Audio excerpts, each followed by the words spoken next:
Hello, Heyo. chat. Hello, my nerd kind.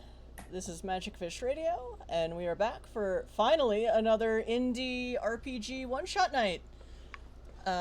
Because once again, summer weather is trying to crush my brain into guacamole, but I'm not letting it win tonight. Woohoo! Indubitably. Whew. So, this is Magic Fish Radio. Tell us in chat if you can hear us, because we've had some Yep. issues. Cool, yeah. Gotta Yeah. make sure that we can all hear each other, Yes. especially for this one. Yeah. So, chat, remember, you can do channel points to buy nerfs and buffs for the chat. Tonight we've got keepsakes, which are part of a thing in Cerebos, the Crystal City. And a mechanic. You can select, you can call Merc's next GM accent. If you try to be a racist asshole about it, we'll ban you. So be thoughtful. And custom Arcane. NPC drops. Woohoo! Hi, Arcane the Sage. Nice to see you, buddy. And yeah, Dude. otherwise, we do tabletop RPG streams on Saturdays and Tuesdays. This Tuesday is our last session of G.I. Joe Relics of War, where first we thought we were fighting Decepticons. And then Boy, it were turned we out, wrong. and then it turned out to be time travelers, and that our characters weren't supposed to exist in the same timeline, but things got extra weird. And then we started punching Nazis, like actual Nazis in the 40s. So that was pretty, yeah, this is why that John's GM style has inspired us to call Tuesday nights campaigns in disguise. Because we're sure of the system we're in, we're just never sure where John's gonna take it. In a fun way. And this is also why we have safety documents. So that John can go all over the place while still remaining within safety document lines.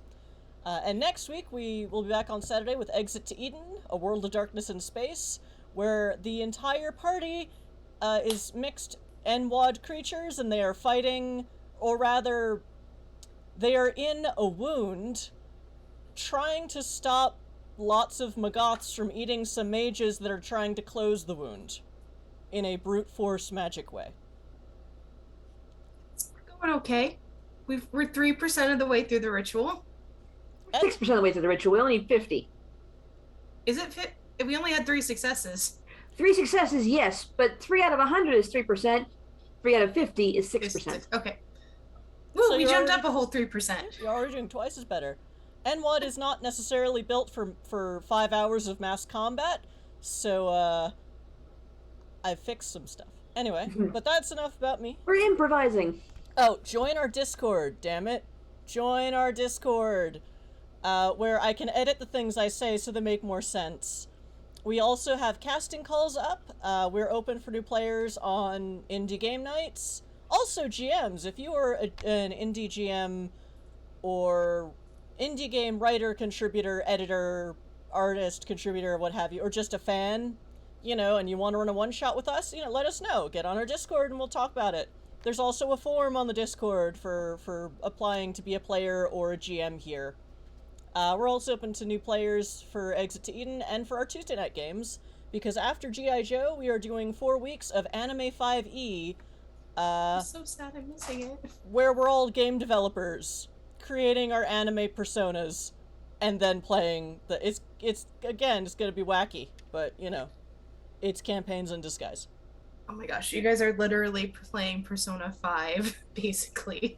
Maybe. I've watched barely any anime, so... 2 words. Isekai anime. Oh, yes. Devs in Isekai Land. That was what it's called. Yes. So, Cells at Work flashback. Arcane, yeah, I think you're gonna like this one. Because what they told me Isekai was about is basically all of the anime you've recommended to me in the last 5 years. So yeah. But that's enough about all the other things, except join our Discord, join our fucking Discord. It's the only social media I'm good at anymore. But yeah. Also spend channel points, and now over to Merc, who is the GM tonight, so I don't have to be. And also, Yes, GM-ish. I mean, we're technically running a GM-less thing, but, I'll be doing most of it. We are running Cerebos, the Crystal City, which I finally got the lovely, lovely Kickstarter version stuff filled out. It's very nice. I love it. Sure. Very pretty book. Cerebos is a train ride at its core. Most of the conductors will take you through a desert, a vast and empty desert. Some of the conductors will take you through other lands. Specifically, we're not doing any of those today, but you can, take a train through space or through the underworld. But we are doing adventure, so we are going through the desert. So we're gonna play those other ones later. Hopefully. Yes. If the summer stops being cursed for everyone involved with our channel. So I thought I avoided the curse. No. So the way it works is we are a group of travelers traveling from the city by the sea out to Cerebos. We all get on the train at the same time, but our visions of the city by the sea might be very different. We'll explore both our lives in the city by the sea and our hopes for Cerebos as we travel through the desert, through a series of flashbacks. So the first leg will be, we will all be equal. All of us will be travelers heading to Cerebos. Normally we would go to 3 flashbacks, but because this is a streamed game, we're trying to cut it down. We have 2 flashbacks as the limit to start the second leg.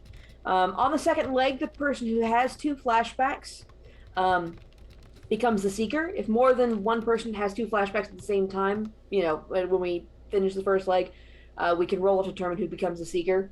They are the ones who might find what they're looking for at Cerebos.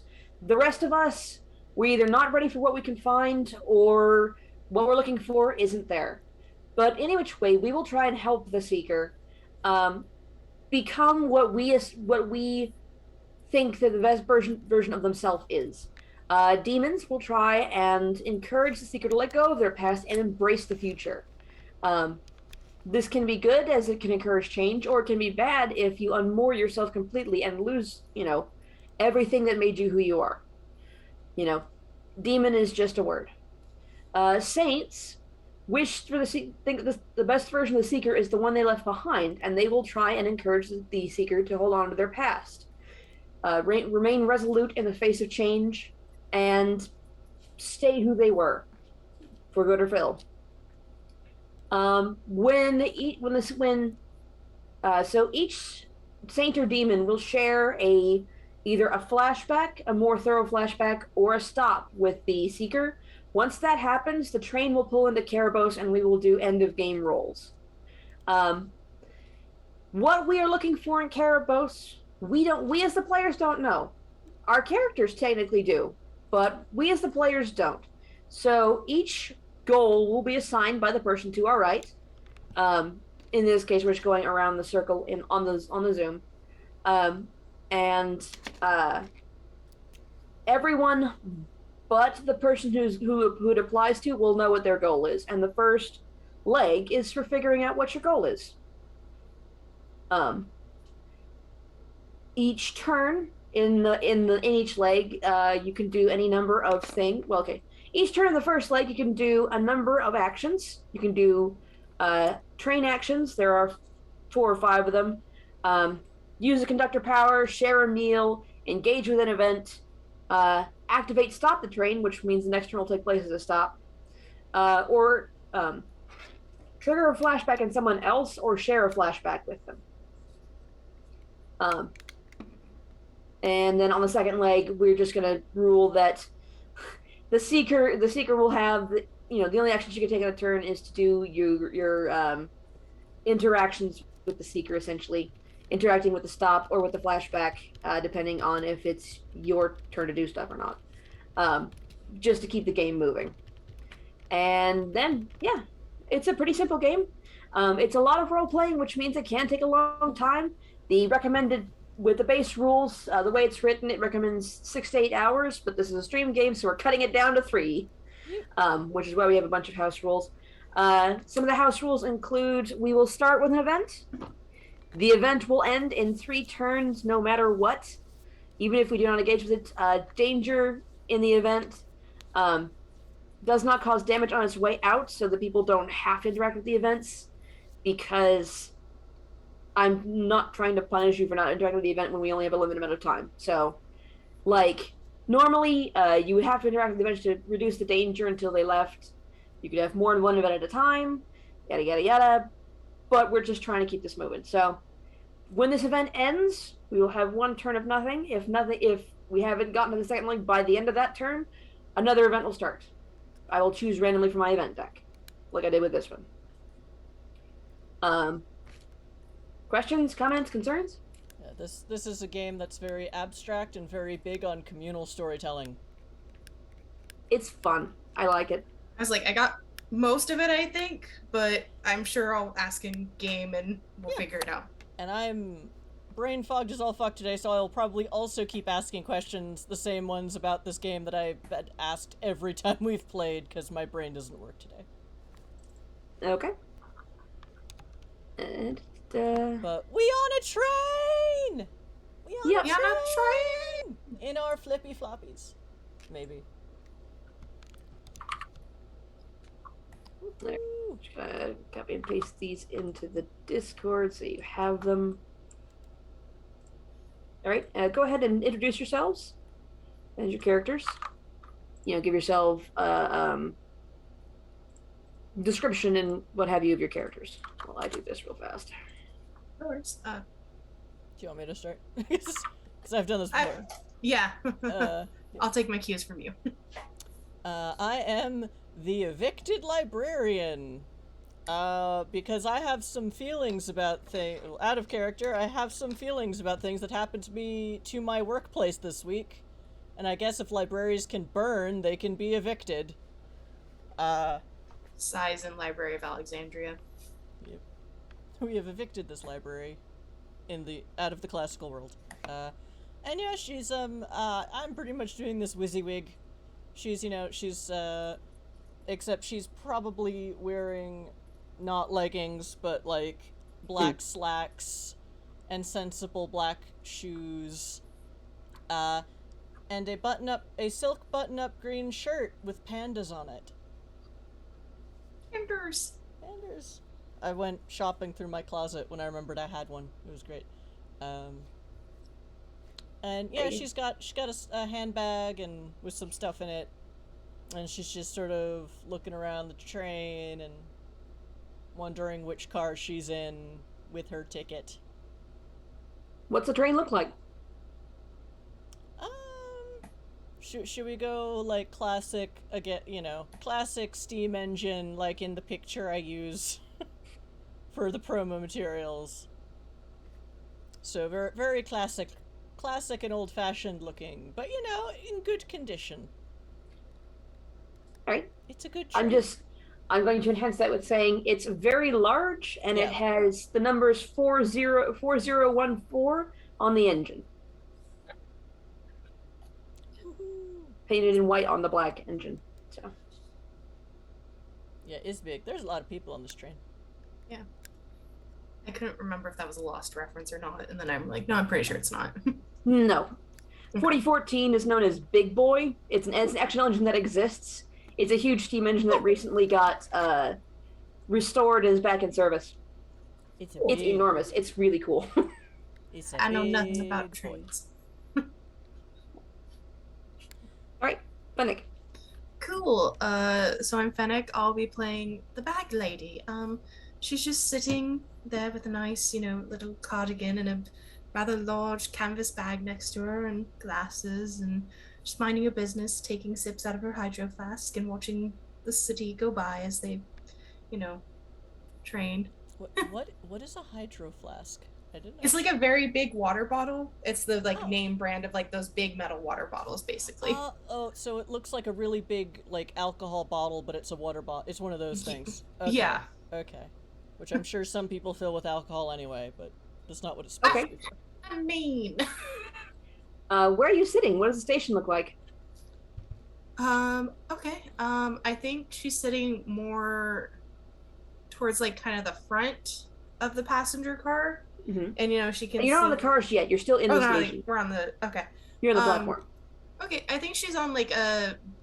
I think it's very classic, kind of when you think, like when you watch historic fiction, and you like get classic Like Times 1920s Square. Grand Central Station? Yeah, 1920s Grand Central Station with a lot of like benches and everything, and the clocks and the newspaper stands and the people selling food. I think she's probably somewhere in the middle, like make not obviously in the back, but not obviously in the front, just like comfortably in the middle to kind of like watch everything around her. Okay. I am going to be, because this is going to be semi-GMless because we didn't quite have enough people, I'm going to be the untrained musician. Life happens. Summer is cursed. Cursed, I tell you. Summer is cursed, internet hates people, people getting booster shots, all that good stuff. So I am the untrained musician. I am, I look probably pretty, I got the eternal baby face going on. I'm probably just sitting by one of the pillars, the one of the great pillars in the middle, like Grand Central Station has. I'm sitting-ish by the pillar, half sitting, half standing, just kind of leaning on it. I'm noodling around on a musical instrument, probably something like a guitar. There's a case open in front of me, and there's a shapeless black bag beside me. The musician is wearing the mask, sort of like this, basically, but doesn't seem to notice. Doesn't really draw any attention for it. It's just there.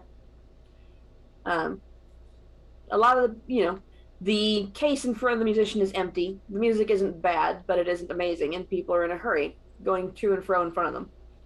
Oh, what's he playing?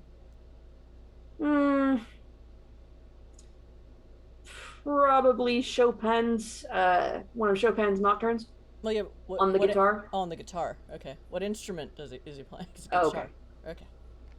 Woohoo! Thank you, the Fennec Wolfchild. Merc's next GM accent is Southern. Okay. Question. Bell or Hick?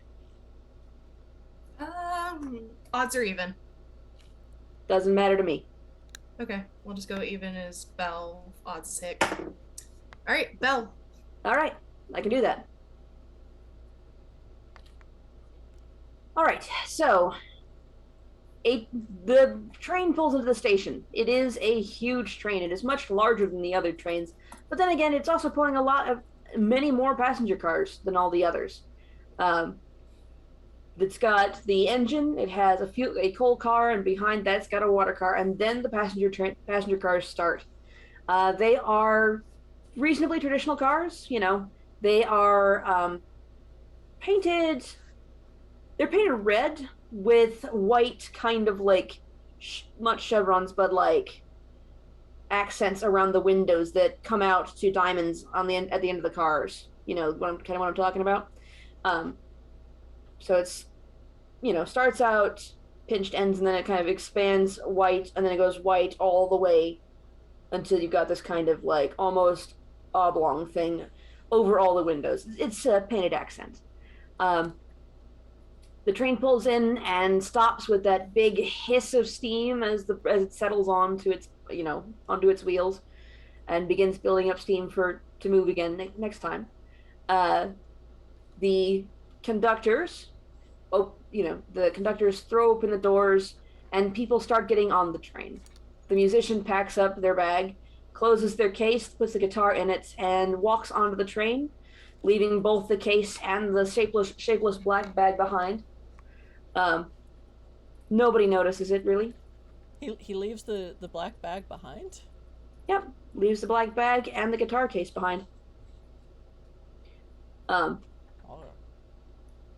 The bag lady stands up from where she's been sitting, keeping her flask close, and steps onto the train.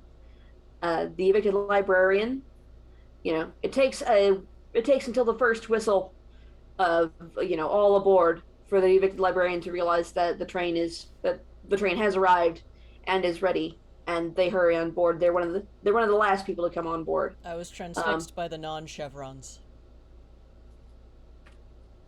I have a very specific image for what I'm talking about, but I'm not sure I conveyed it correctly. Put a picture in the Discord if you've got one. I don't have one on hand. I have a feeling you're basing this on a real train, so, you know. Feel free. Discord. I'll find one later. And show you. So the librarians were the last ones on board, and as they climb on board, the second whistle calls, and the doors slam shut, in that kind of automated way. All the doors go basically at once. The train is departing. The train whistle. I don't have one. Oh, as it sounded now, but yeah, this is a steam train, so it sounds the steam whistle. And as the sun begins to set slowly, the train pulls away from the station. Describe the cars you got in.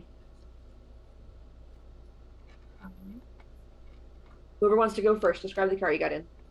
I'm assuming, correct me if I'm wrong, and this could be, I think, a group choice, but would there be like the first class, second class, type cars? Yes. This train is large enough to include sleeper cabins. Okay.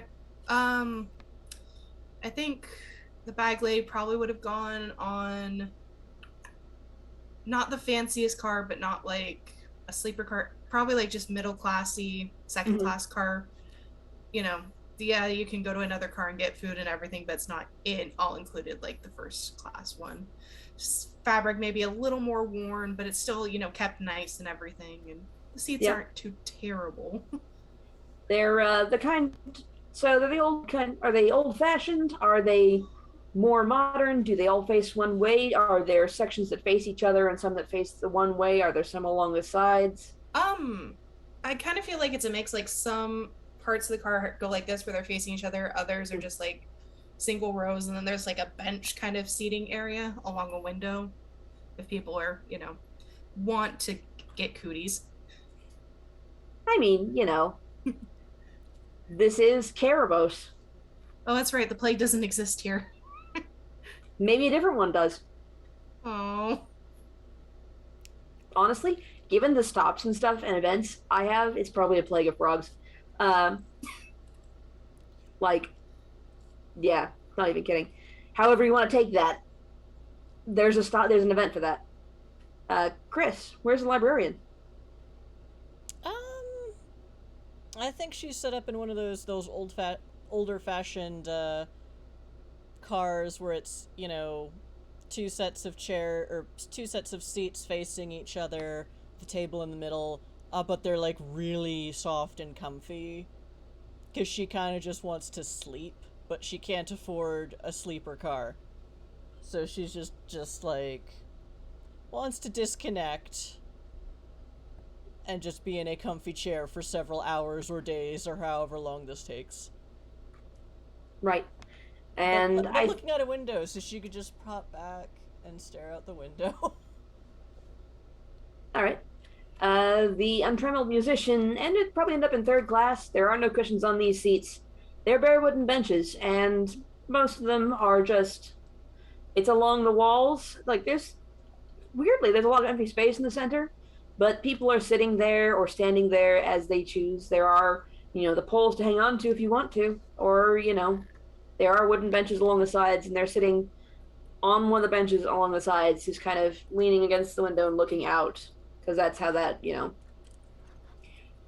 And as the train pulls away from the station and from the city by the sea, it heads out into an endless desert full of golden sand, at least to start out with. It is not too long after that before it pulls into a stone forest. Pillars of peach and rusted rock whip past, each a fragment of the red mesa. Hermits' shacks top the tallest towers, each inhabited by a civil servant who seeks repentance through isolation and rail maintenance. The faded maps of the Theoligarchy mark this passage as the Redeemer's Line, for it traces the footsteps of Larch, the third savior. More colloquially, the canyon is known as the Alley of a Thousand Sheets, for it is here that the holy vestments of the Theoligarchy are hung to dry. Passage among the dirty laundry of an entire faith is rarely pleasant. That's the first event. I drew it randomly. All right, so before we start taking train actions or anything like that, we have one more thing to do to start off with Cerebos, and that is assigning each other secret goals.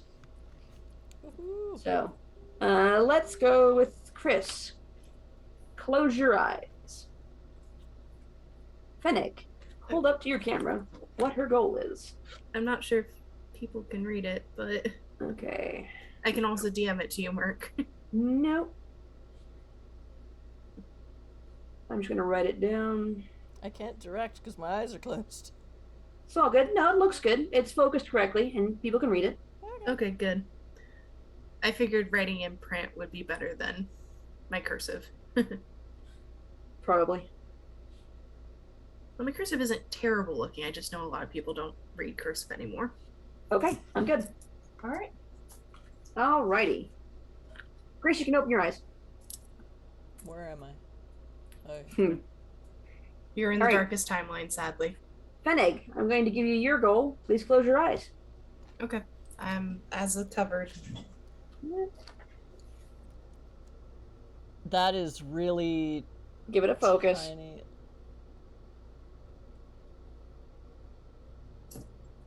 That's keeping my head down and not looking. / I have Discord blocking you all too as extra precaution. I can DM you if you prefer. No, I can see it now. Oh wait, I shouldn't write it there. So that's next to where Mercs is, and I have to show that in a sec.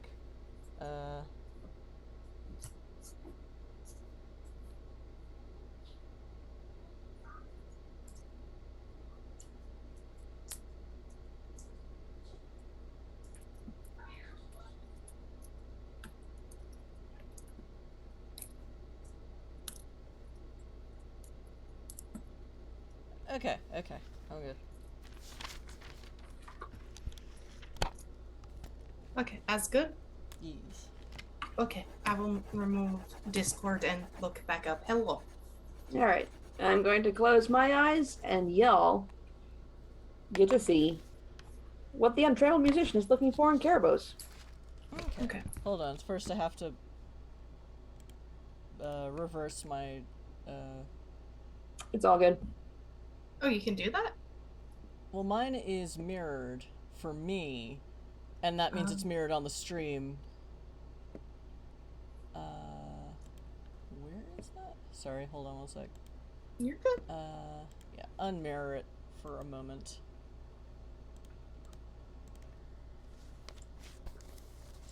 And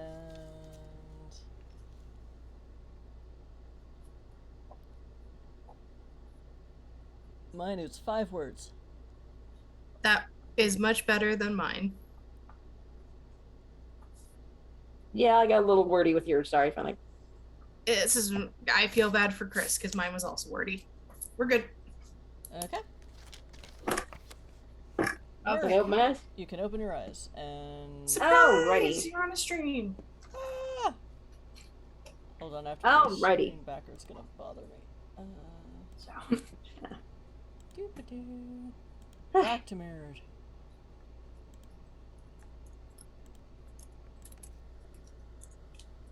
I don't have a fan in my room, so I have a hand fan. So if you see it, that's what it is. It has nothing to do with the character and everything to do with the fact that I'm a little warm. All right, so we are all on a train headed to Cerebos, currently going through a canyon full of white sheets. Lines upon lines of laundry are hung in this canyon, some almost down to the top of the train. The smell is incredible. The sound is occasional dripping, almost like rainfall, but somehow more random and less consistent.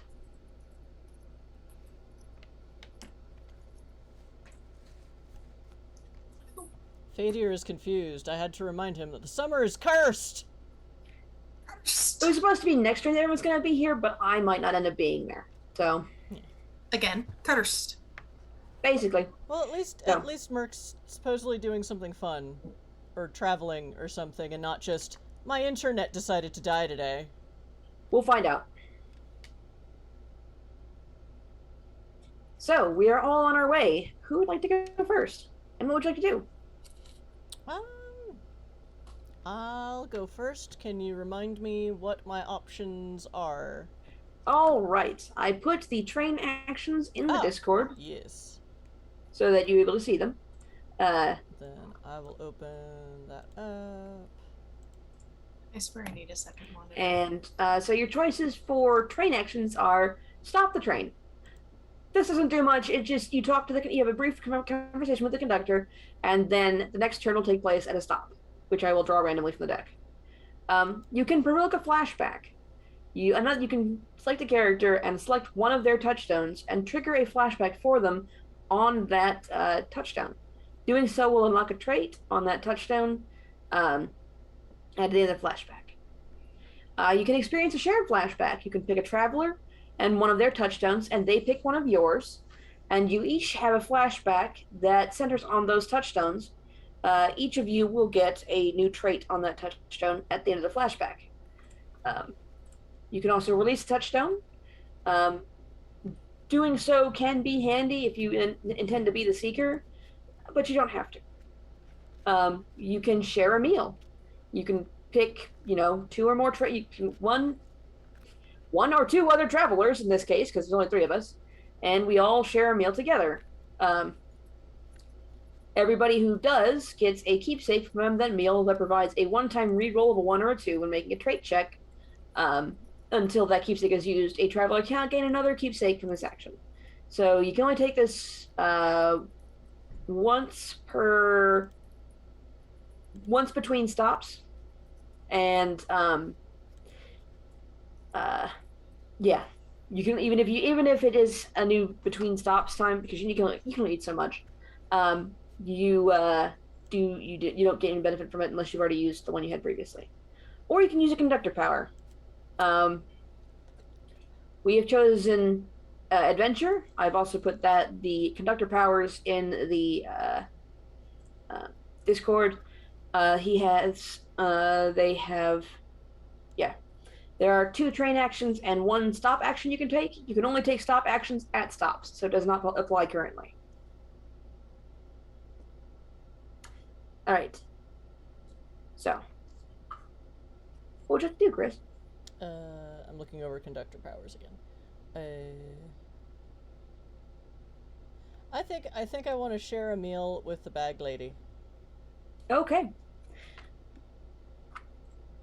All right. So there is a diner car. It's approximately halfway between. Well, there might be more than one diner car, depending. But this particular diner car is one train car away from you, and 2 train cars away from the bag lady. Okay. How do you guys get to the diner car? I walk. Yeah, I get up, I peel myself out of my uber comfy chair, grudgingly, but I do have to eat. And make my way over to the middle class dining car. Because the last time we tried to get into the first class dining car on this stream, or on this channel, there were repercussions. Only one guy got turned to dust. That's not comforting. That is the opposite of comforting.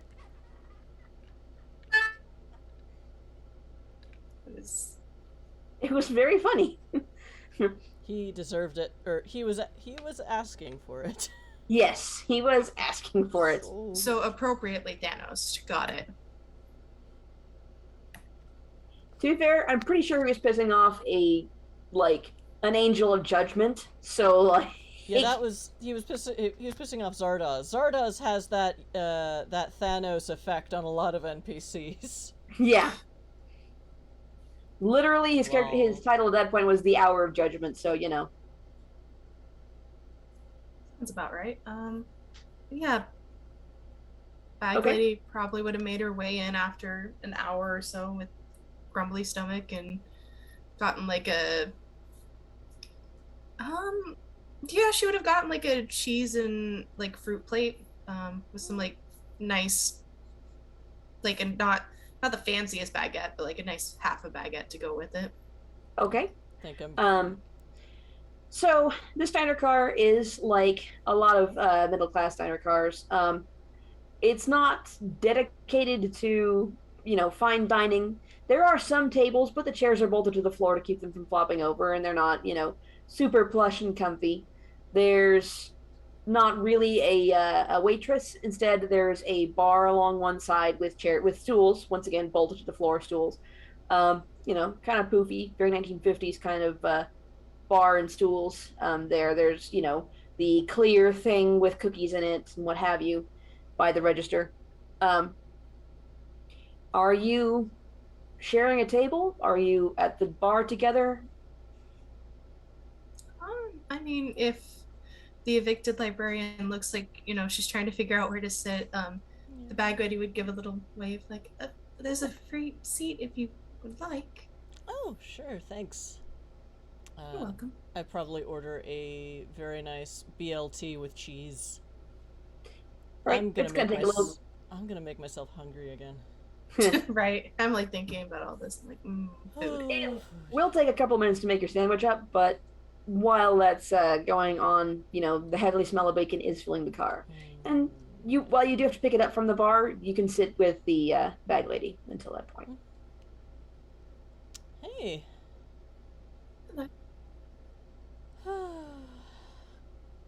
It's just nice to get away from everything. I can understand that. Busy job? It was busy, and now I think it's pretty much gone. So, yeah. So unemployment is a good time to travel, I think. Start of a new journey, new destination. I think it's a good time. Yeah. And I just needed to get away from all of the fallout and just try something new. Understandable. She'll gesture to a plate. Do you want some while you wait? Oh no, it's okay. I'll just wait for the sandwich. Order up. 1 BLT with cheese.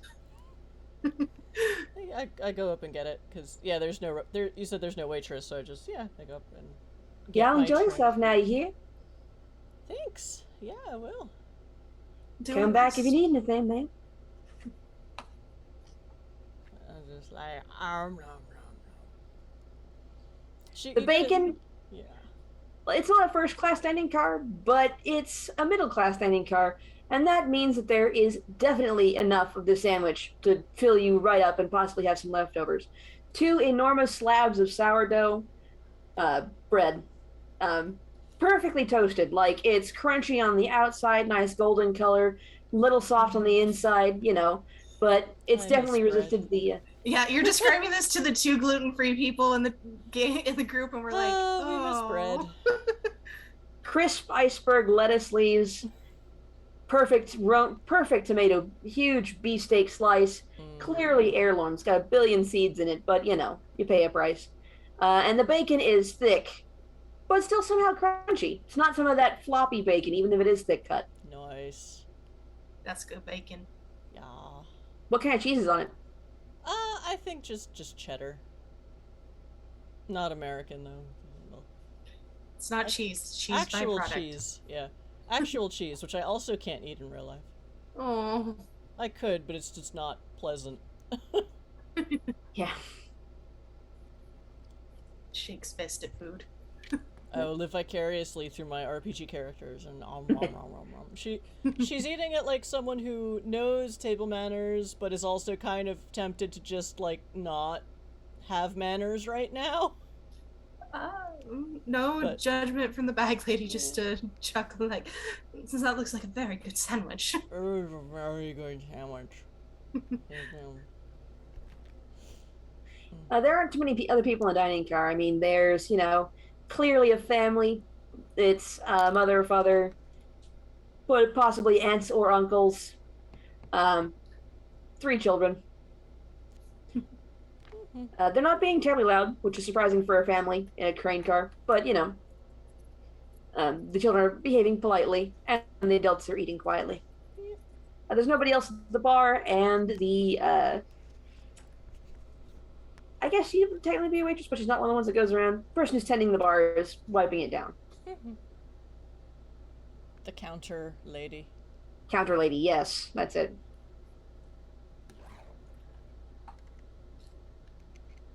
I dig it. Yeah, I think the bag lady looks around. So, I take it, is everything with your work wrapped up then, or is there still more you have to do? No, it pretty much, well, I didn't really get a chance to wrap anything up, it just sort of disappeared. So, a little unsatisfying, but, you know, it meant I could move on faster, I guess. That's fair. What did you do, if I can ask? I was a librarian. Huh. So, if it disappeared, what happened to all the overdue books then? I don't know. That was not taken into account when the library was evicted. They can do that. Apparently they can. Someone just decides this library is now a lounge. Part of me wishes they almost did that with the Alexandrian one instead of setting it on fire. Yeah. I don't know. So in this case, I guess instead of all the books being burnt, they've just been scattered to the four winds in the city by the sea. Oh. So maybe those books will find each other again someday. But yeah, it was pretty rough. A lot of students on campus use our library for study space because it's very quiet. And so I guess people in charge thought, oh, we'll just turn it into a lounge, and then we won't have to pay librarians to keep track of the books, and kids can just study there. But if it's a lounge and not a library, it's not quiet. That's fair. There are going to be a lot of complaining students who have lost their study space. But I guess that's the administration's problem now and not mine. True. But yeah, it was very sudden. They announced it to the entire university without actually telling the library first. So we found out when everyone else did. Yeah, it was very ridiculous. But yeah, so I guess the books. I don't know. I almost think the checked out books will have a better time. I'm pretty sure administration just dumped all the other books in a closet somewhere, so no one can read them at all. But at least those checked out books are free. True. Maybe you could find them and make them a library again. Maybe. Wouldn't that be something? Maybe. Well, and she fills around in her big bag and pulls out like a candy bar that's like clearly nice Belgian chocolate and holds it out. Bad news deserves a little something sweet to make it better. Oh, I'll just a little bit. I don't want to eat your candy bar, or I want to take your whole candy bar. But I'll have half. I have more. Trust me. Okay. So what did you do in the city by the sea? I was a freelancer. Just took random odds and ends and made a job out of it. I don't know if I could handle that kind of daily change, but on the other hand, stability isn't guaranteed either. So you probably had a better idea than I did. No, I mean, daily changes. It depended on the job. Some, there was a few months I was a nanny, and then they didn't need a nanny anymore, and I transitioned into handing out flyers on the street for a coffee shop. It was a bunch of different odd and end jobs, sort of a deal. Are you? Is that what you're looking to do in Cerebos? More freelance? I was actually going to visit family. There's a family business, so they want me to try and, see if I'll settle down for a bit. Cool. Yeah, she'll start nibbling on the very good candy bar. She is definitely, in her feelings about food. Because she has a lot of feelings right now. That's it, she's eating her feelings. Yes. There we go. All right. But in So an you- enjoyable way. Right, if that's the end of the meal, then you each get a keepsake. Keepsake. I have it bookmarked. Come on. And chat, you can give the players keepsakes too with channel points. A keepsake is a record of a memorable stop, event, or meal. Unlike a touchstone, which is essential to the traveler's sense of self, a keepsake is transitory and situational. Touchstones are always physical, but keepsakes are flexible. A smooth rock rescued from a gutter, a newfound respect for musicians, or the scent of saffron clinging to one's clothes are all examples of keepsakes. Keepsakes show how the traveler changed the world and was changed in return. A traveler can carry as many keepsakes as they like. So, common keepsake. So there's many types of keepsakes as there are people multiplied by places and dreams. Each type of event provides a unique keepsake. Common keepsake powers include: the keepsake is grounding. It provides a one-time reroll any die when making a trait check or releasing a touchstone. The keepsake reveals the road to come. It allows one-time reroll on the atlas, which is the stop stack. The keepsake is proof that fate is not immutable. It allows one-time reroll on the almanac, which is the events. The keepsake reveals a new facet of a traveler. It provides one rank in a specific type of trait. The keepsake clears the ground for new memories. It reduces the traveler's momentum by 1.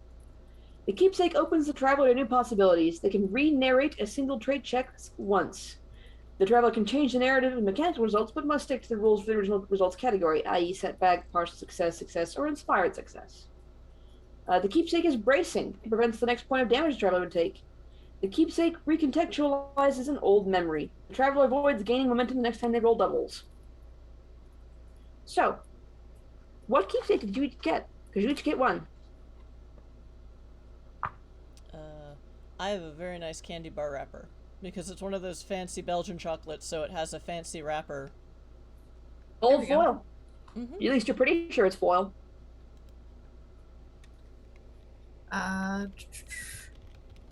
What kind of keepsake is it? Is it bracing? I missed half of that because I had to.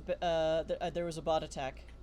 Which then I clapped because you killed a bot and I'm very proud. Okay, that's what it was. I was wondering. I am perhaps not paying the best attention yet. You're running the game. You don't have to watch the. Yeah. Grounding, revealing the road to come, proof that fate is not immutable, revealing a new facet of you, clears the ground for new memories, opens the traveler to new possibilities, bracing, or recontextualizing. Let's go with new possibilities. Okay. So that keepsake will hang around with you. When you use it, you can re-narrate a single trait check once. You can't re-roll it. Whatever you got, setback, partial success, full success, inspired success, but you can re-narrate what happens. Basically changing the kind of, the narrative and mechanical results. Okay. But you might still take damage, or you might gain momentum, or something like that. Make sense? Okay. Mm-hmm. Okay. Bag lady, what did you get out of that meal? I think when the staff wasn't looking, she nicked the teacup that she got with her lunch and just slipped it into her bag. It's not a very fancy teacup, but I'm assuming it's like knockoff, Oh yeah, it's basically a plain white mug, Yeah. And what kind of keepsake is that? I think open to new possibilities. Okay, yeah. You will be able to when you use it. Keepsakes are used up when they are used. When you use it, you can re-narrate a single trait check once. You can change the narrative and mechanical results, but you can't change the dice outcome. So you can't reroll a dice, but you can re-narrate what happens as long as it's still, what you got. Setback, partial success, full success, or inspired success. I think the evicted librarian doesn't notice that because she's using her compact to get crumbs off her face. All right, bag lady, or Who do you want to go next, Chris? Popcorn initiative. Bag lady, do you want to go next? Sure, I will go next. Let me take a look at the options here because I was reading them and then I got involved in scene and they fell out of head. That's fair. Sorry. It's okay. I forgot everything that just happened. Don't feel bad. It's okay. We had a very nice meal and you got chocolate. Chocolate.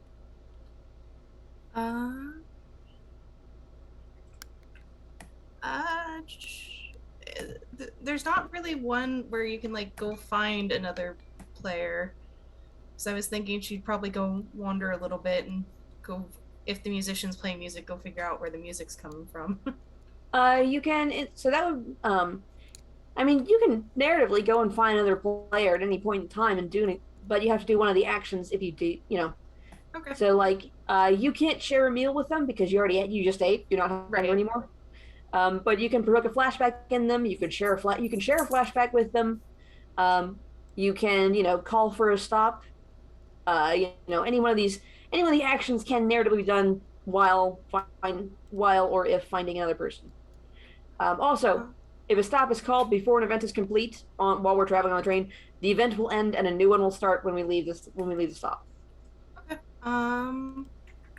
I will say she'll go wander to find the musician and experience a shared flashback. That one sounds cool. Okay. So, why are you wandering on the train? Just feeling restless, trying to, walk off the sleepiness after lunch, trying to stretch your legs? Yeah, probably walking off lunch and, she'll let the librarian know that she's gonna go walk so she doesn't fall asleep, but she's in this car if she wants to chat more and, just start walking around. Okay. Your walk takes you through a fair number of cars. You are definitely out of middle class now. This is third class, economy, whatever you want to call it. The people here look a little rougher. Not necessarily like dangerous, but like there are people wearing, what would have once been fine clothes, but they have seen time and wear. Patches are more common. Some people may or may not be nursing open wounds. Maybe it's just the way that their clothes are rocked. You're not sure. It's hard to tell. But as you get a little further down, you do start hearing a piping. There's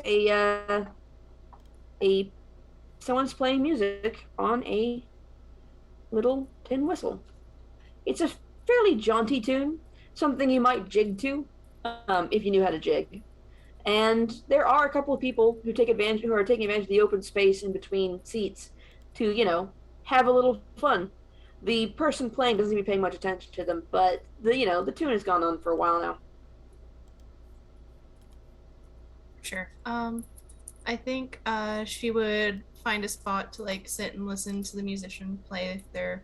Is it kind of like an Irish whistle, or is it more like? Yeah. Okay.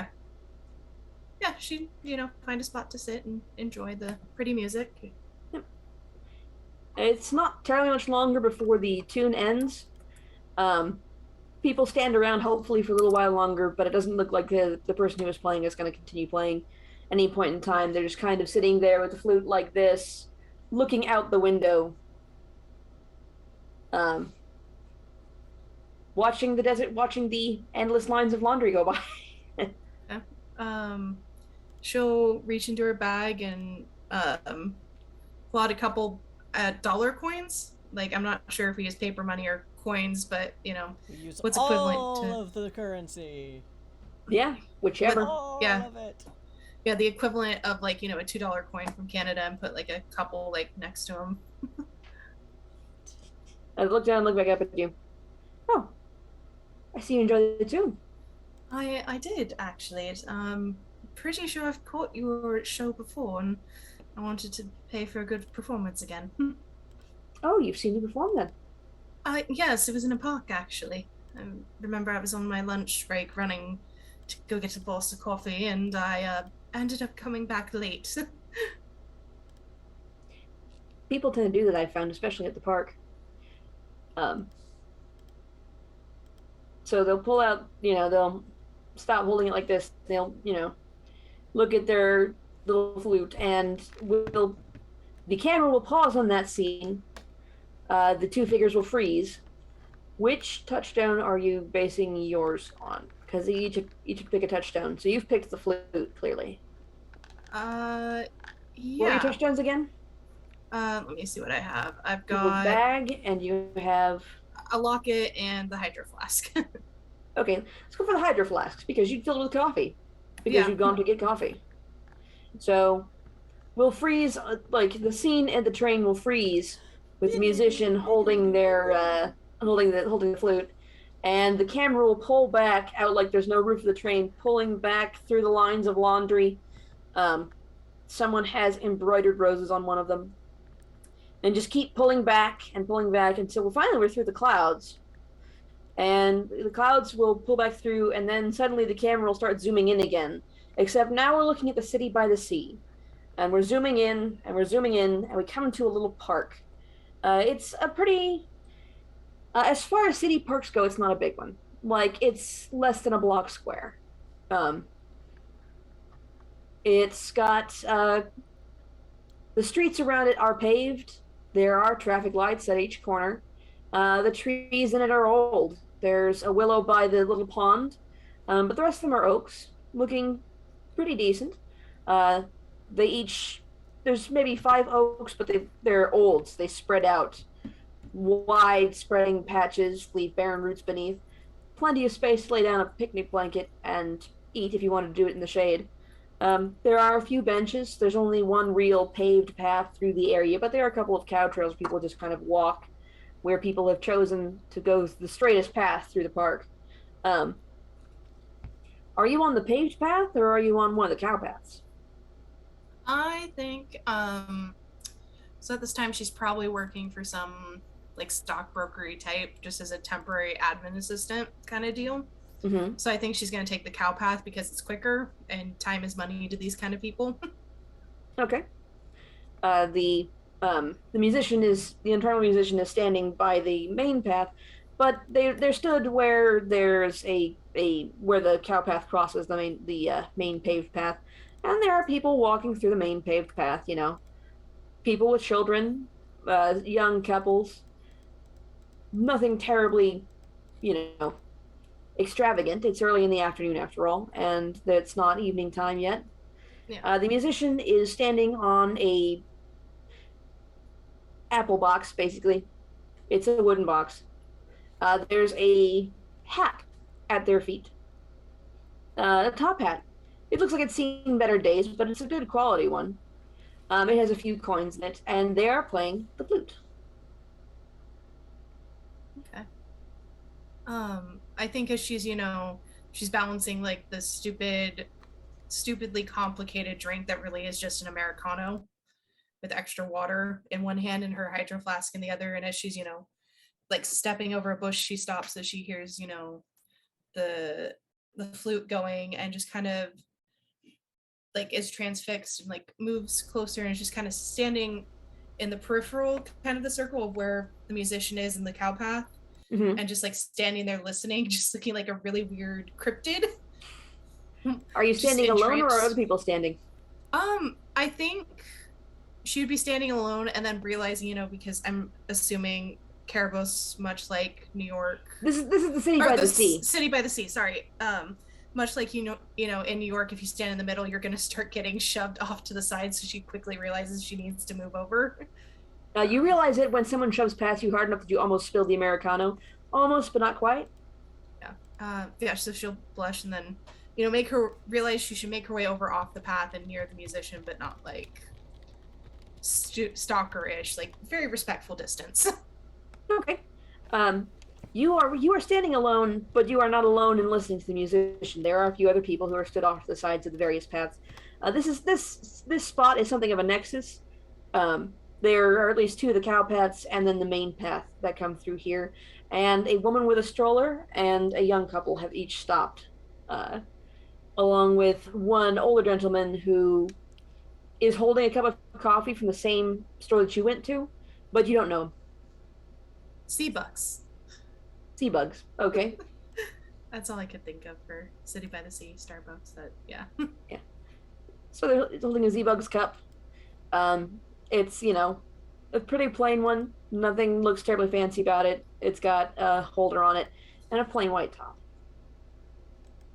And the musician finishes their song with a little flourish, and the assembled people, clap politely.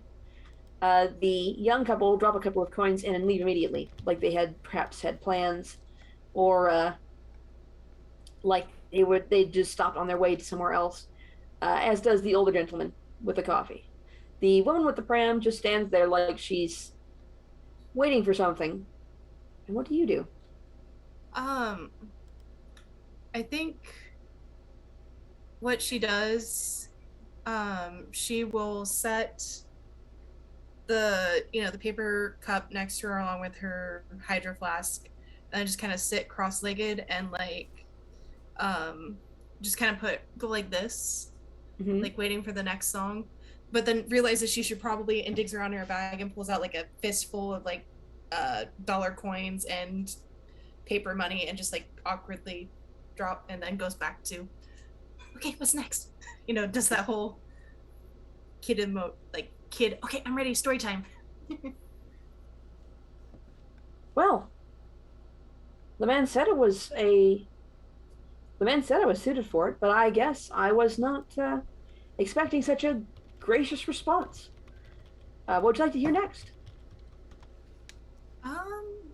She'll look at the mom, kind of deferring, if gestures to the little one. Does the little one prefer any songs? The little one is a baby. It's okay. Definitely, pre-vocalization stage, really. The baby is staring up, transfixed by the brass color of the pipe as the sun shines on it. Ooh. It's a nice day, Yeah. It's, nice day in the park. Baby grab hands. Baby grabby hands, yep. Not long-fingered Skeksis hands like me. There are if you look closely, you will see some smudges on the pipe, like perhaps they already, let the baby hold it a bit. This was not the first run-in with the gimme gimmies. I think she'd think about it, and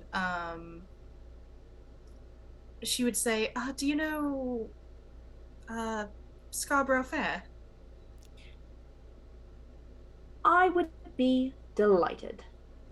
And if I the player knew which holes were which, I would actually play that for you, because I do know that tune. And hopefully we wouldn't get nailed for copyright, because it's traditional. It is not outside of copyright. What is public access, open source. I can't think of the exact words. Public domain. There we go. Public domain. Yep. And so the musician begins a skirling rendition of Scarborough Fair. It's not the liveliest of tunes, but they manage to add some flourishes here and there. And it's not a dirge, but it's not a dance tune, but it does attract more attention. It's very haunting and wistful. Yep. And a few more people do stop and listen. As soon as Scarborough Fair finishes, they switch over to another popular Celtic tune. Once again, also not quite a dirge. Loch Lomond. And the crowd grows a little bit more.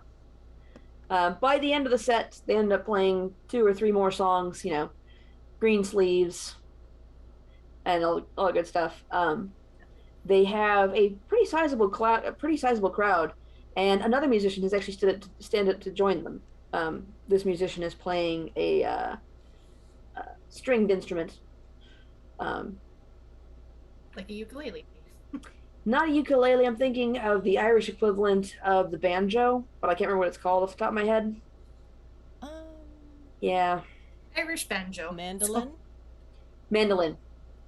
I took Irish music. Right out of the store. No. Yep. College. Right out of the college. And when the piper finishes, when the musician finishes, they will nod to the mandolin, who has set down their mandolin case up. People have put in a bit of money to the mandolin case and a bit more money to the hat, and they will pick up their hat and walk over to you. Did you enjoy it? It was delightful, actually. I haven't heard music that good in a while.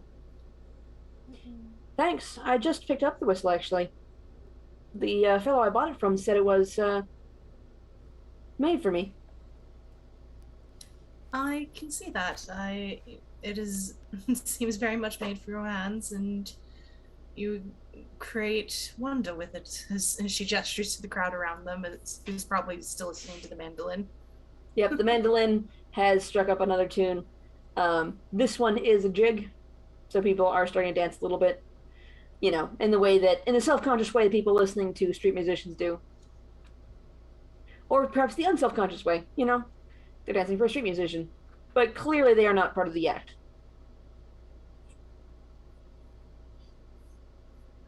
So what brings you here today? Ironically enough, my boss asked for a coffee, and she looks down at the cup that is probably very cold by now. Yes, it is clearly not steaming anymore. It's been at least 45 minutes at this point. She just, she holds up her finger, dumps it out, undoes her hydro flask, because that keeps things warm, and just pours her straight coffee in there, and then puts the lid back on. I don't think they'll notice. True, but now the coffee's getting cold again. And she taps the flask. It's a fairly big one. Got plenty. Fair. Would you care for an escort along the rest of the way? I would be delighted. Perhaps you can tell me more about what you play. Do you play violin or just flute, or? I play any instrument that takes my fancy, really. And as you continue talking, the two of you stand up and start walking along the cow path you were following originally.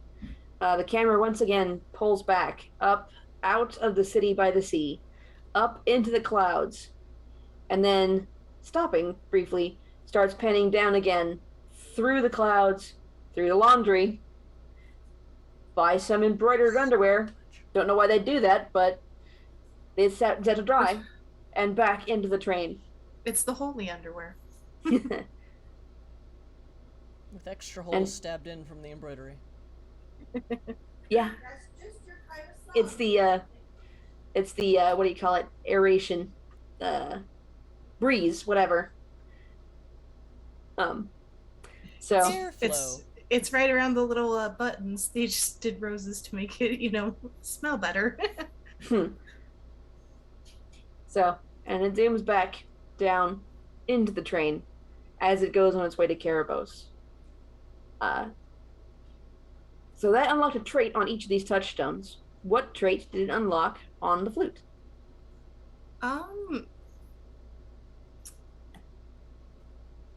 What trait does it currently have, out of curiosity? The trait for the tin whistle is a propensity for music. Okay. I would say mesmerizing, since it got everybody to stop what they were doing.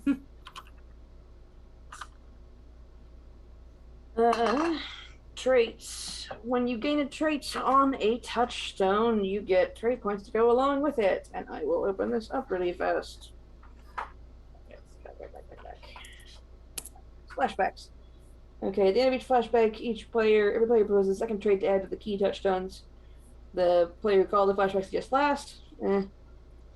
Everybody votes on the trait that is most appropriate. The new trait starts at rank 2. The player also gains 2 points to distribute between touchstones traits.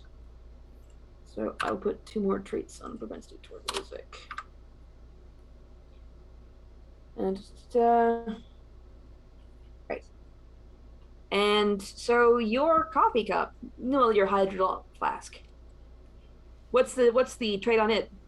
Always full. I figured that seemed to work best for it. Yeah, but the thing about touchstones is that their traits describe you. Okay. Not necessarily the item. So probably resourceful. Since she used it to refill her boss's cup, then. So yeah, I would say that resourceful sounds good to me. So that starts at rank 2, and you get 2 more points to put in either of the traits. You could have, it could be rank 4 and it could be rank 1, or you could put 2 in each, one in each, whichever you prefer. Okay, and then do you assign the second trait, or do I just pick it?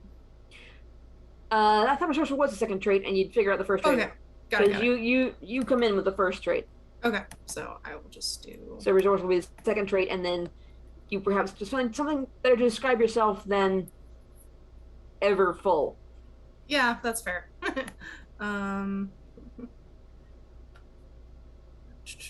Is the traits describe how you interact? All right, and then that makes it my turn. And someone named Ms. Chrysela just redeemed Merc's next GM accent as German. Jawohl. Okay. I didn't want to interrupt the scene though, so.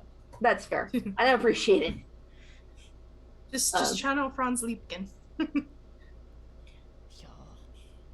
Are the baddies? No, that's someone else. Franz Liebken's producers. Also, they weren't doing German accents, I seem to recall, for that skit. No. The Are We the Baddies is British. And Mitchell and Webb, yeah. Okay. And they British. Yep, they're British. They're very British. I am. So the musician looks at their flute and looks at you. Says, "Hi, I remember you. You had the flask." I did. My boss didn't notice the difference. That is how that tends to work. So picky, but they don't even know. When we last met, though, you didn't have that bag. How'd you get it? And that is going to be provoking a flashback, seeing how you got the bag. So the camera will freeze there, and we will pull out through the laundry once again, back into the clouds, and then down into the city by the sea. Set the scene. Where are you when you got this bag? Okay. I think at the time, the bag lady would have taken a job at this point. She's working as a sorter at the local thrift store. Like, it's one that takes donations. Okay. So she's like, she works in the back room, kind of like, figuring out, this is just, why did you give me this shirt that is just holes? It is more hole than shirts. We can't sell this. Yoink. And just kind of like doing that. And, so she's just working in the back room. There's probably like, a table full of bags and boxes next to her. And then she has the sorting table where she spills everything out on and goes through it. And then there's this very old AM/FM radio with like the antenna. And it's like the 80s kind of like black box one with the handle. And it's barely getting any reception, but she's able to get in like NPR, and she's catching it always at like the right time when they do the folklore hour. And so she's listening to all the different folklore and folk songs. So the folklore. Folklore. Ugh. Yep. But now I also want to know what folklore is. Yeah. But that's another Welcome game. to NPR. Today we're going to discuss the history of the fork. Yeah, this American life with our glass. Now, let's get forked. So you're in this. How old are you? I say at this point she's probably about 25. So, because I think she's on the younger end. So she's about 25. She probably pulls out her phone because it buzzes, and it's a text message from her mother saying, "So, how's the job going? When are you gonna get a real one?" ? As moms are wont to do. She just sighs and puts it in her pocket. As you do, the owner of the store comes into the back from the front and looks at the piles. So, is anything that's French, hang on a sec. Was ist los? Was ist hier gedacht? Is anything interesting? Well, there was a couple blood-stained shirts. I'm pretty sure those were from a theater group, though, because it would be in evidence at this point, I assume. There's a pile over here, and she gestures to like a nice pile of like folded pants and shirts that we can sell later.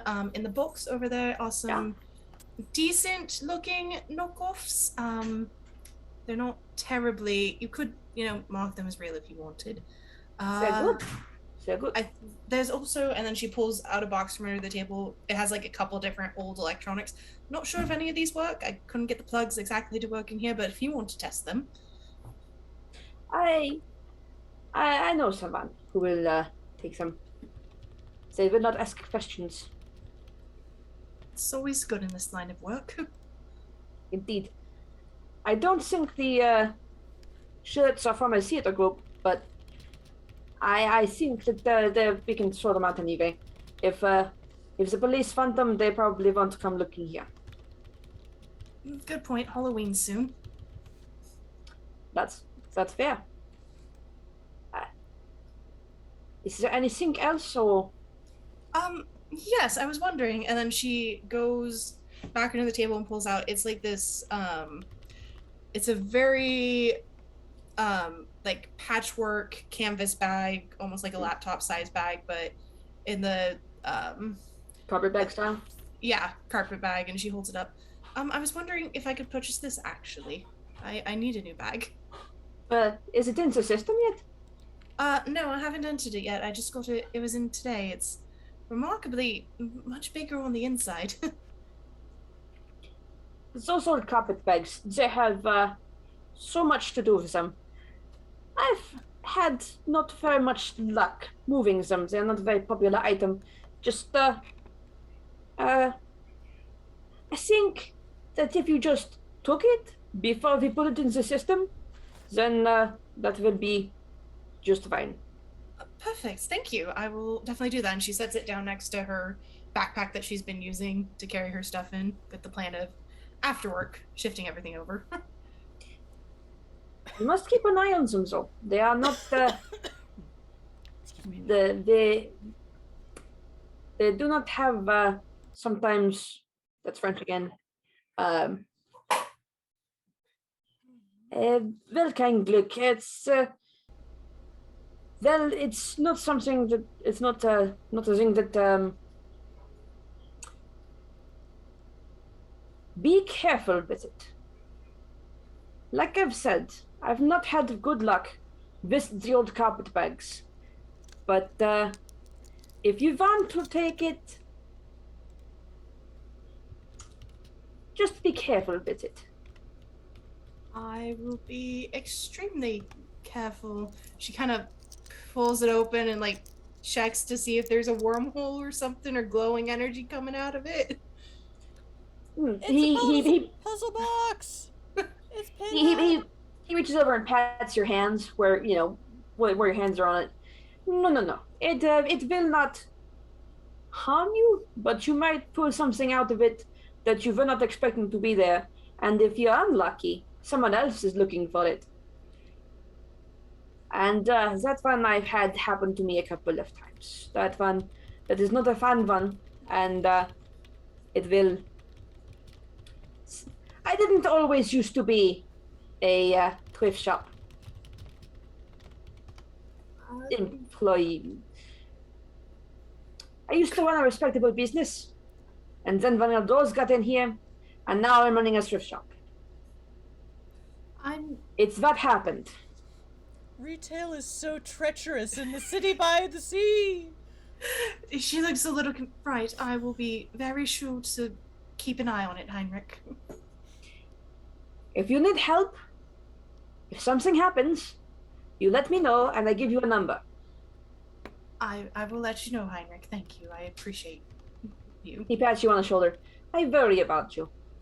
And as he pats you on the shoulder, we will pull out.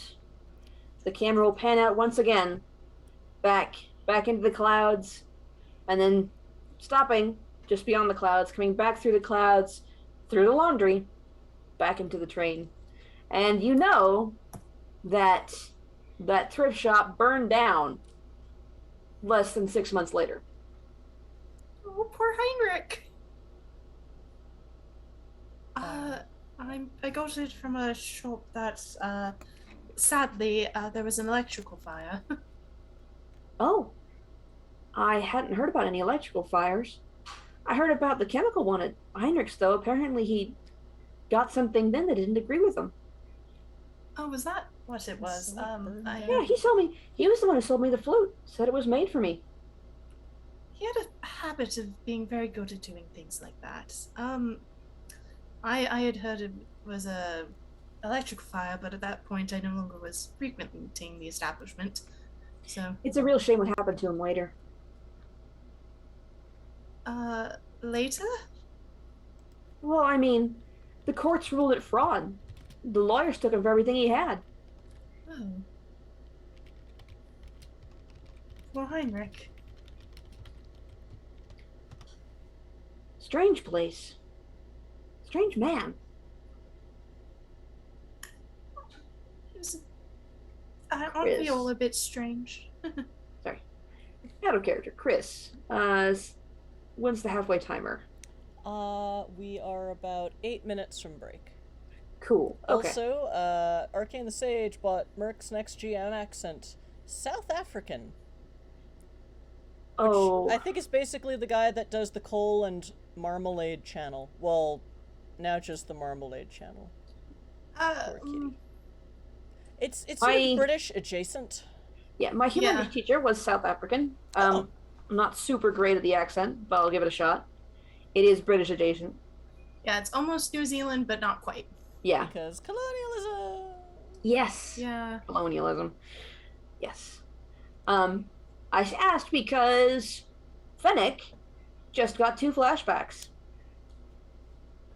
And is our seeker in the city by the sea. Okay. Cool. So if we would like to stop a little early to start the second leg, we can take our break now and then get on to the second leg after this. Tophonius, why do you keep showing up right before we go on break? Sorry, Gotta plan brah. it better, man.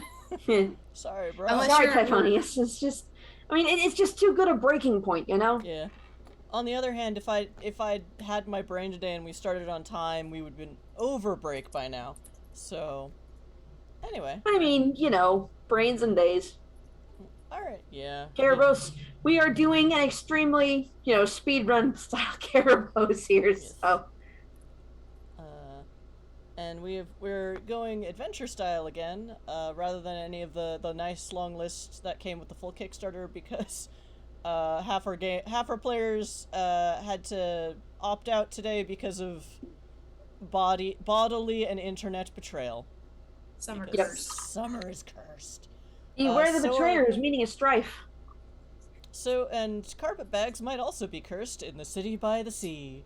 Yeah, at this Carpet point she bags, is... or possibly just merchantman named Heinrich. yeah. Because he clearly sold a cursed flute, too. Never trust a thrift store in the city by the sea. Dun, dun, dun, dun. But yes, this is a speed round version of Cerebos the Crystal City, because the game, they say 6 to 8 hours, but this is a 3-hour slot. Though maybe someday we'll plan to do like a double episode. We did it the first time, where we did 2 episodes of just Cerebos, and it was pretty amazing, I gotta say. Yeah. So that was fun. We might do that again someday, but yeah. But that would require everyone to stop having horrible bad luck this summer, so they can make it to 2 episodes in a row. Yeah. Summer, man. Anyway, we're gonna go on a 10-minute break. So chat, spend some channel points. You'll see that they're all listed there for Cerebos right now. Get yourself a nice cold beverage, especially if you're in the US or Europe right now. And maybe cold noodles instead of ramen, and we will see you in 10. Bye. Oh.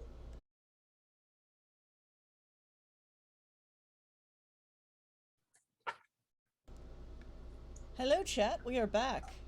Please let us know if you can hear it. Oh, wait. No, that's right, it's just no one saying anything. Everybody talk! Right. Woohoo! Yeah, we're all talking here, basically.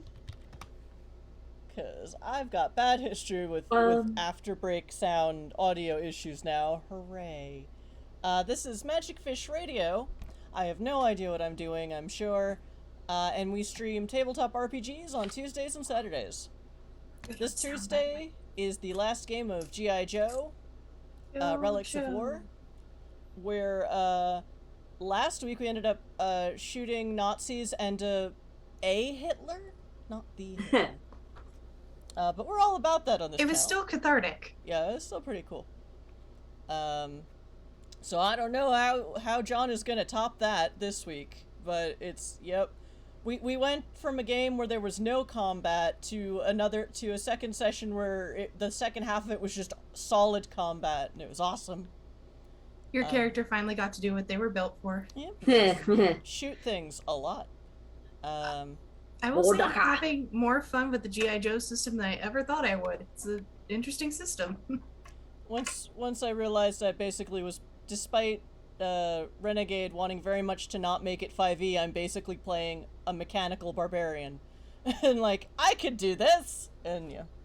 So that's Tuesdays, and we run short chronicles, or hashtag Chronicles in Disguise on Tuesdays, and the next one is Anime 5e Devs in Isekai Land, where we're playing devs designing a video game world, which I presume we're gonna get stuck in or something. But yeah, that's what Isekai is. And we need more players, so if you want to stream with us for 4 sessions, join our Discord. Well, join our Discord anyway, especially if you want to game with us live on stream. And yeah, we'll hang out. We have an excellent ish-posting channel, thanks to Merc. Mostly thanks to Merc. The rest of us are trying to catch up, but Merc posts excellent shitpost. It is fantastic. Indeed. And calls us all out. Mm-hmm. Repeat, I'm included in the calling out. Yeah. I am... It's not calling out, I it's am not excluded camaraderie. from fucking when applicable. That's fair. It's not calling out, it's camaraderie. There you go. Look at this problem we all have, and it's like, yep. Yeah, and you can also talk to me as I make our way through the backlog of stuff and have really paranoid theories about things. And then everybody's like, that's not how it works. And I'm like, isn't it? Well, I don't say that. Story trumps rules. And this is the World of Dark. This is a World of Darkness game you're talking about. So yeah, the paranoid, spiral is what World of Darkness GMs love. The backlog that Fennec is going through is the NWOD game. This game here is Cerebos. We're all on a train. We'll play NWOD next week. Yep. NWOD in space. We're fighting. They're dealing with a wound. It's a mass combat. It's awesome. Thousands of Well, maybe there won't be thousands by the end of it. Anyway, it's Cerebos Day! Yep. We on a train! We're on a train to the Crystal City. Something just before break, one of our number hit 2 flashbacks, which starts the second leg. Normally it would be 3 flashbacks to start the second leg, but we tried that and it took us 6 hours. So, This is the speed round version of Cerebos the Crystal City. Yes, this is the speed round version. So Cerebos is a great system. It is so much fun to play. The full game is amazing. We had a great deal of fun with the players. I needed 2 sessions. But it took us 2 sessions. Which we didn't know ahead of time, so it got a bit awkward. But we might try that again, just, planned. On purpose this time. Yeah. But yeah, so no shade on Penguin King Games. This is a fantastic setting and game, and it's full of communal storytelling and weirdness and the dangers of retail in the city by the sea. And yes. I mean, didn't the first one feature somebody getting stabbed with a pair of scissors in a retail store by the city by the sea? I do not remember. But it's on our VOD. Sucks. We have VODs. We have VODs here on Twitch and on our YouTube channel if the ads there are less upsetting. Much better, actually, as somebody who doesn't use a YouTube account to stream it on my television and has had 0 ads. Oh. Very nice. All right. I don't know how. I'm just taking the glitch for now until they realize it. I have an ad blocker, so I just block all the ads. Mm-hmm. But right, you can buy us stuff still with channel points, I think. Yeah, all this stuff works. Yeah. Yep. Okay. But we use channel points instead of cash, so people can actually buy stuff. So the second leg. During the second leg of the journey, one of the travelers becomes the Seeker. Fennec in this case. Sweet. This apotheosis marks the Seeker as the story's central character, but don't let that hierarchy hold you back from learning more about the other travelers. Even though they become saints and demons, they're still traveling for their own purposes. Saints and demons are foils for the protagonist, but they're also drivers of new discoveries. Although the Seeker's reality exerts powerful pressure on the story, their ticket to the future is still blank. Remembering your secret goal is a different kettle of soup than knowing what to do about it. Reality is less flexible in the second leg than the first leg.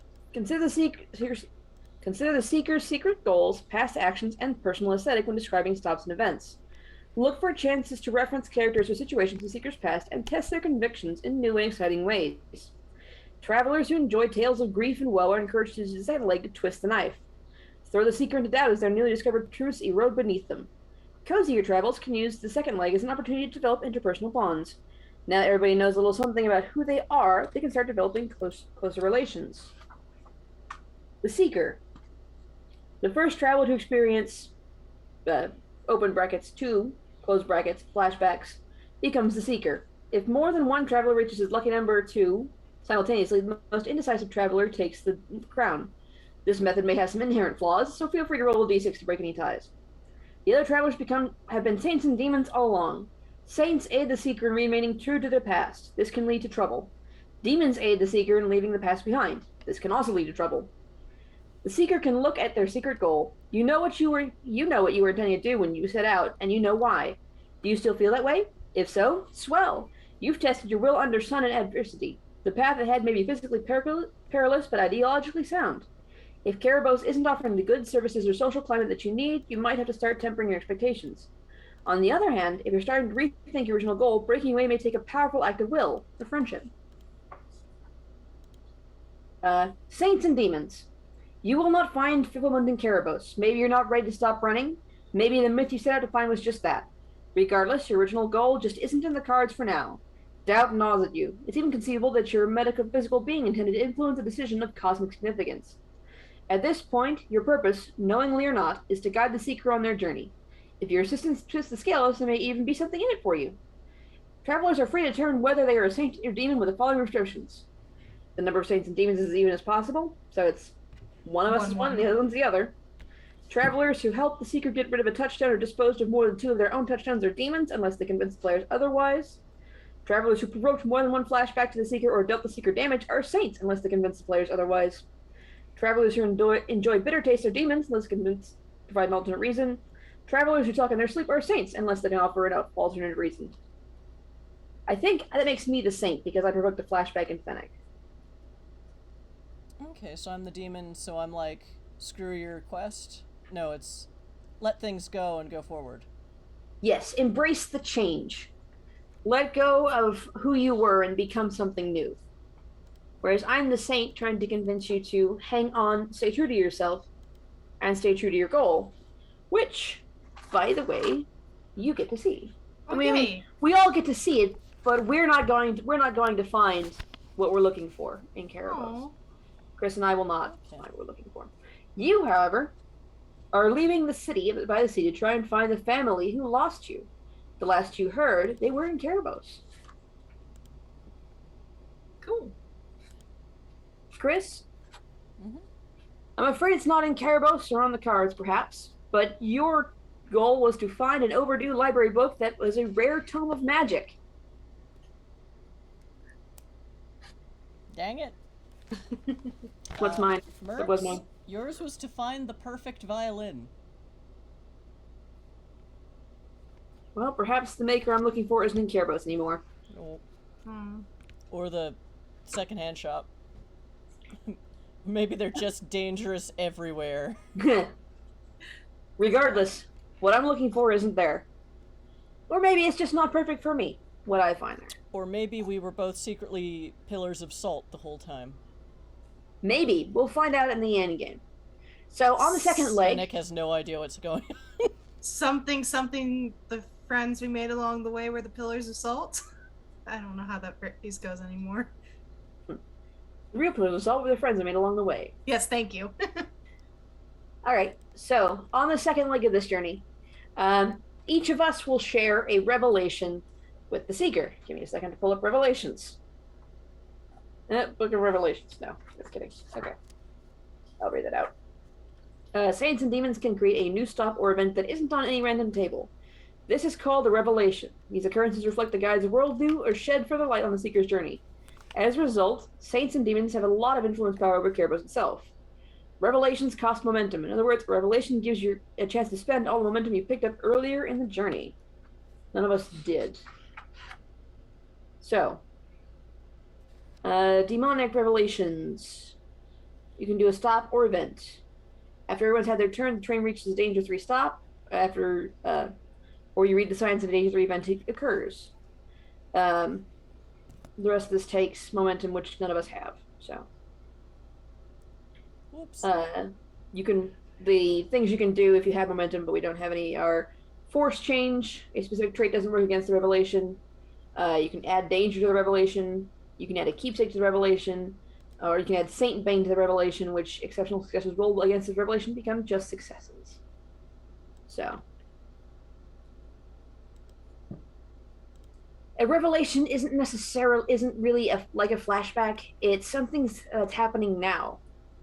It's an event or a stop or anything like that, designed to teach the seeker, to impart upon the seeker knowledge of what they could be, or who they are, or who they were, and how that fits into what they're looking to find. Would you like to go first, or should I? I'll go first again. Okay. Stop the train! All right. You pull the cord, and as the train pulls out of the large red canyon, we pull into a stop. Laundry cannon. Laundry canyon, yep. Underpants! Where we stopped. Describe it. Can we pull it from the deck? Okay. Yeah. We'll pull it from the deck. Give it a deck. I can play off something else, but I'm not very spontaneous personally Alright, right now. I'm just going to pull randomly from the deck because I don't want to lose. They are in order technically. Alright. Cities of Motion. To whomever finds me, I am no ordinary brick. I am from the walls of Clovis, the bringer of jollity. The good people of Clovis valued truth and service to others. While our detractors, who are mistaken and many, may shun our words, we are limited by the dictates of physical space. Far better to provide 100 lives with one perfect missive than one endlessly fragile life with 100. After absorbing this knowledge, please return me to one of our ports. You will know them by their opalescent falls and bejeweled quarries. Look for a gleaming obelisk. We're the one that's a few bricks short of a wall. Continue on the other side of brick. So it's a magic brick. So we stop in front of a magic brick. The train pulls out of one canyon and into a quarry. The walls of the quarry are gleaming with opalescent stones. They're just bulging from the rock itself. Like, you can tell where some of them have been fastened by the actual quarrying, because quarrying usually leaves pretty square cuts. But other places have been untouched as of yet, and they are beautiful. When the light hits them just right, a rainbow casts itself across the ground. As the tracks pull through the canyon of the quarry, and they stop beside it's a pretty standard water tower. This is a steam train. It needs water. There's also a large warehouse, pretty plain in comparison with the, beautiful opals all around you of stone that, judging by the dust and filth on it, contains coal. And beyond that is a gleaming obelisk. Looks like polished hematite. It rises 4 stories above the ground, coming to a very sharp point. And it has some sort of writing on it that you can't read. And the train pulls up and stops with a...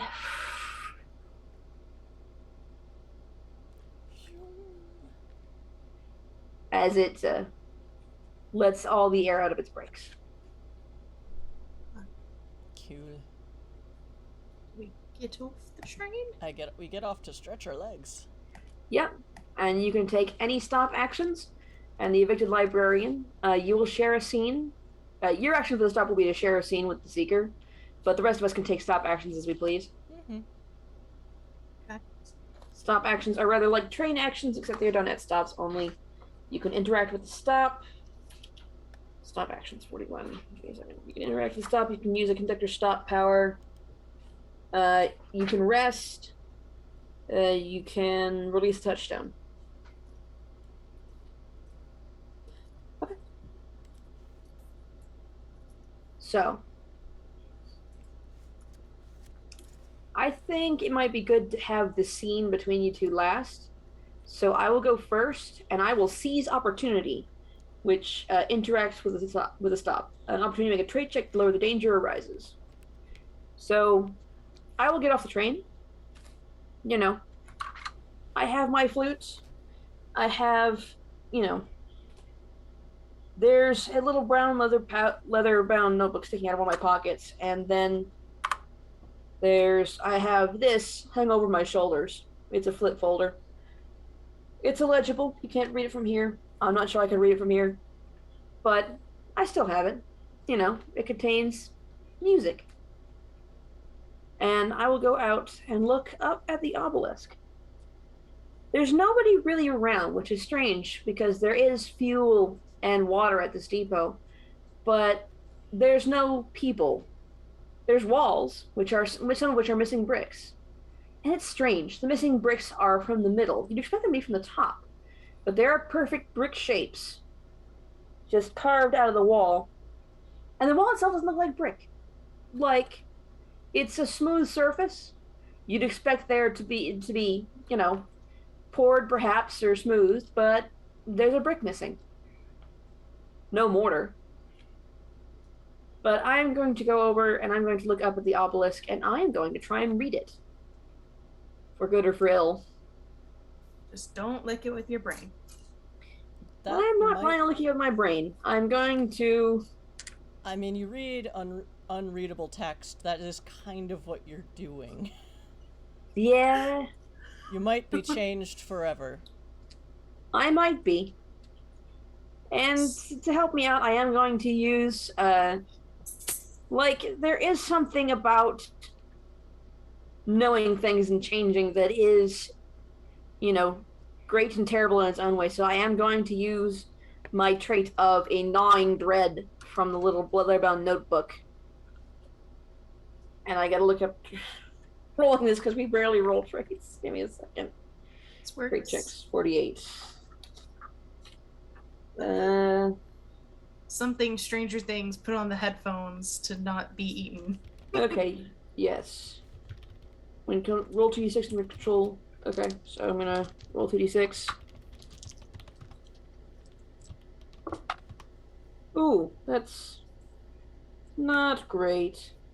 I'm going to use my trait to re-roll a 1 die. The one with the 1 on it! Because it seems like a good idea. It's just a 1. Okay, that's better. 2? So I rolled a 7.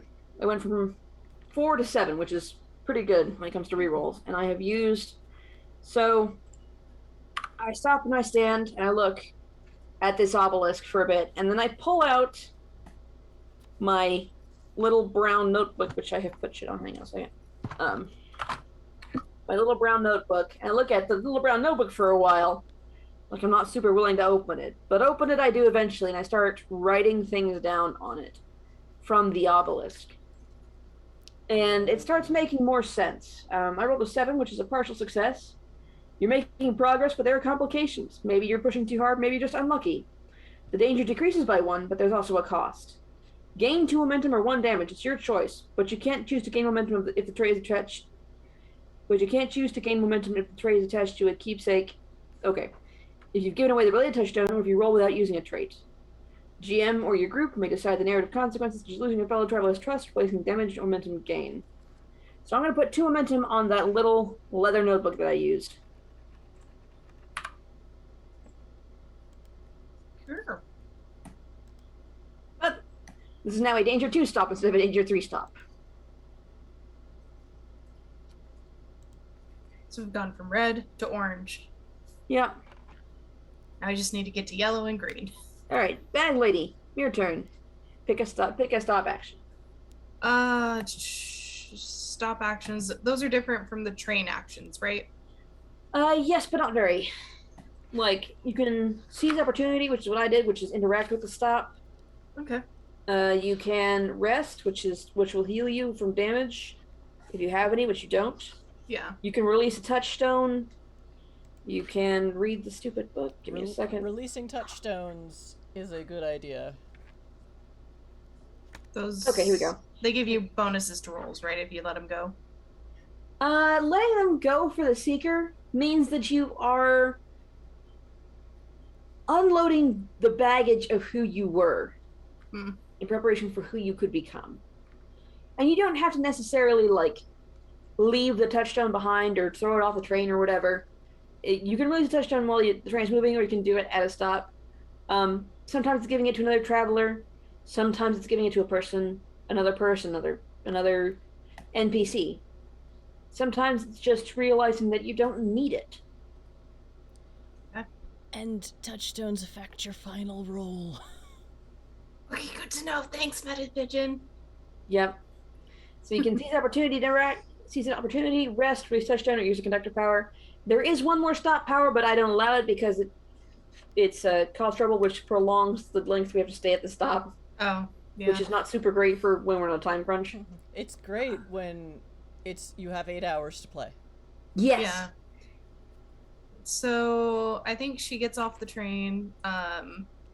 Probably make sure the Untamil musician's doing okay as he's, scribbling the whole Necronomicon into his notebook. Yeah, you can't read the symbols either, and maybe the untrained musician is bleeding from the nose or eyes, but I mean, it doesn't look like they're, having too bad of a time. They're definitely doing it willingly. Okay. What's a little eye blood,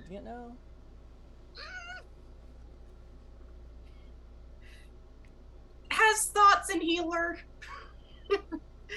I think if she realizes, he's not going to pull away or do anything, she'll just reach in her bag and hand a handkerchief. Just so it's not getting on the journal. They want to wipe themselves off, and then I think mosey on over to where one of the holes is and just kind of stare at it for a second, and looks down at her locket, opens it, and it's a picture of her bio family, the ones who are trying to pressure her into conform into getting a job at the city, and how she really just wants to go find her found family. And I think what she does, she looks at it, looks at the hole, and kind of realizes, I survived this long without my family, and their money. I can keep going, and kind of just tugs it off and then tucks it in the hole, and she'll shed her touchstone that way. And one of the empty brick holes? Yeah, one of the brick holes. Roll it. In the wall, clearly not made of bricks? The opal thingy. Okay, releasing a touchstone. The Steven Universe. I think this is where we want to roll low. Give me a second. 51. What's so satisfying about having the book in hand? Yes. Okay. Okay. Sacrificing a touchstone is a moment of personal transformation. Giving up such an important talisman requires a roll which cannot be affected by traits. Every 2 points of momentum on the item, round down, forces a re-roll of the lowest die. Re-rolling in this way does not reduce the touchstone's momentum, the roll's outcome might. So roll it. Okay. Alright, I'll just roll 2d6 and see what we get. Yep. 7? So I think that's a partial success? So, yes, 7 to 9. Ugly break. You get rid of the touchstone as above, but gain 1 momentum on a different touchstone. If this is your final touchstone, get rid of it and take 1 damage. So, you do. You look at that reminder of the people who saw you as extensions of themselves, who saw what they wanted for you as opposed to what you wanted or what you were really worth. People who perhaps did not value you for the reasons that people should value you. Maybe they loved you. Maybe they could only love you in this limited way. Maybe it was their problem, maybe it was yours. Either which way, their expectations are not you. And you don't want them to be. And you are finally ready to let go of what they've said over the years. All their complaints and polite suggestions and hints and offers and attempts to make you someone you are not. And you put that locket in the hole in the wall, and it sits there, and it glimmers a little bit in the unforgiving sun of the desert. And you look down at your trusty carpet bag, which carries so much, everything you need, at the tips of your fingers, whether you put it there or not. It's been a long, hard road, and you're not sure you could have made it without that carpet bag. But you know that whatever lies ahead, holding on to your family would not have taken you any further. Please add 1 momentum to the carpet bag. Okay. F's in chat if you are having feelings right now. And going to bill Merc your therapy bill like I am. Like I said, this is camaraderie, not calling out. I'm teasing. I'm not sure I am. It's a touchstone. It is central to yourself. Yeah. And like you set it up for what it was. Just ow. Right, I hosted by my own petard. You should have heard what happened when like the first one, when I believe it was Josh trying to get rid of the pen. That was great. I'll have to go back and watch. On the VODs. VODs! That was a really great one. All the VODs. Gonna have to give Cerebos its own playlist at this point, which I am fine with. And Chris, you share a scene with Fennec as a demon.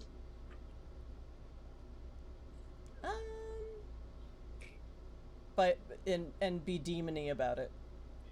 I mean, your purpose in this narrative is to drive the bag lady forward, away from what they left behind, perhaps who they were, what they used to be, into change, a new future, what they're looking for, to Cerebos. Sounds like she's already primed. Yeah, so, I think the evicted librarian is just suddenly there. Like, has she been standing there the whole time? Also looking at the weird obelisk-y thing. And kind of tracing fingers over it. And she's Y'all looking at... summon Cthulhu!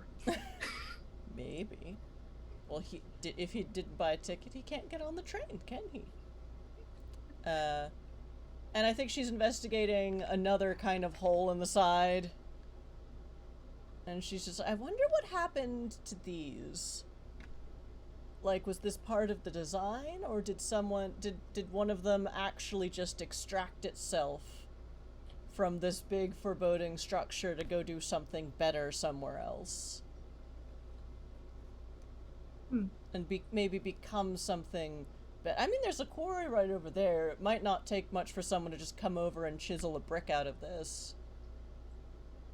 You're not But wrong. what adventures must that brick have had, being away from this monstrosity? Much like your checked out books. Yep, that one little wayward brick is away from its source, but having a much better time as being an individual rather than part of a collective. That was just going to sit out here in the canyon forever. I think the bag lady kind of looks back where she left her locket and turns back to the evicted librarian and is like, yeah. There is something to be said about being an individual. You know, butterflies don't become butterflies if they stay caterpillars. Indeed. It's been a lot on my mind of what an individual is without the collective. When that collective disappears. It's an interesting thought. Especially since society is so wrapped up in putting you in a collective and your worth from that. Yes. Let's make individuals part of the collective for shorthand. but no one's really happy with that. No. Yeah, so sort of continue kind of poking at the structure, kind of looking at the symbols, but not trying to read them, because the other guy has eye blood. Yeah. It's definitely bleeding from the eyeballs and not from the nose. It's the handkerchief is tucked into a breast pocket. It's clean. There is some little blood in the journal, though. You notice.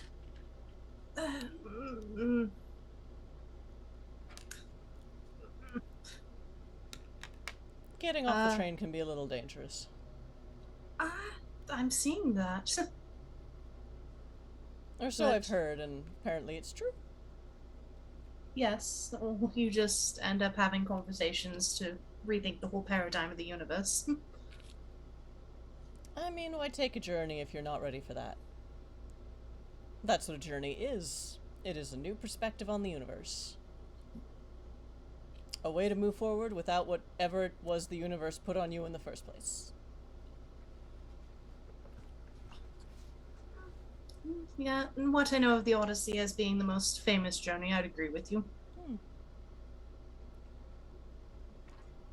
All right. And if that's that for the stop, we can continue on the train. Yeah, I think on the way back, the bag lady just taps the handkerchief. He's like, "You really should clean yourself up." The untrained musician will look at you with eyes full of just like every blood vessel in the eye and the whites of their eyes is broken, so they get like red all the way around. Reaches, digs in the bag, holds out Visine. They'll blink and touch the blood trails with the handkerchief, as they get back on, and they'll wipe the blood onto the handkerchief, but it's stained their cheeks at this point, so they have permanent tear tracks. It's the weeping pestilence. And I mean, suffer for your art, but not physically, man. What? Actually, don't suffer for your art. Practice good self-care, kids, when you do art. The paradigm of the starving artist was invented by the upper class. I'm pretty sure. Well, considering in Renaissance they used to just keep stables of artists to be like, oh, I pluck you today to do my portrait. Like in an actual stable? Well, metaphorically.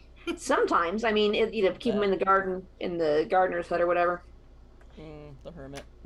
So,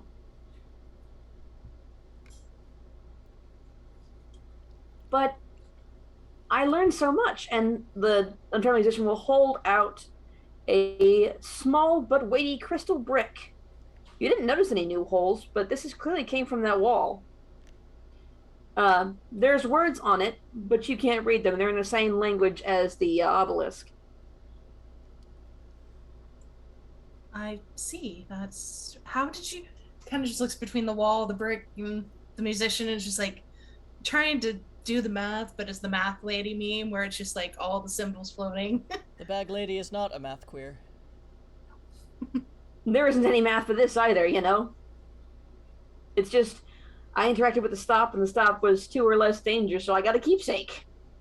A moral dictate carved on a small but weighty crystal brick that allowed its owner to deal a traveler 1 damage and reinterpret one of that traveler's rank 1 traits.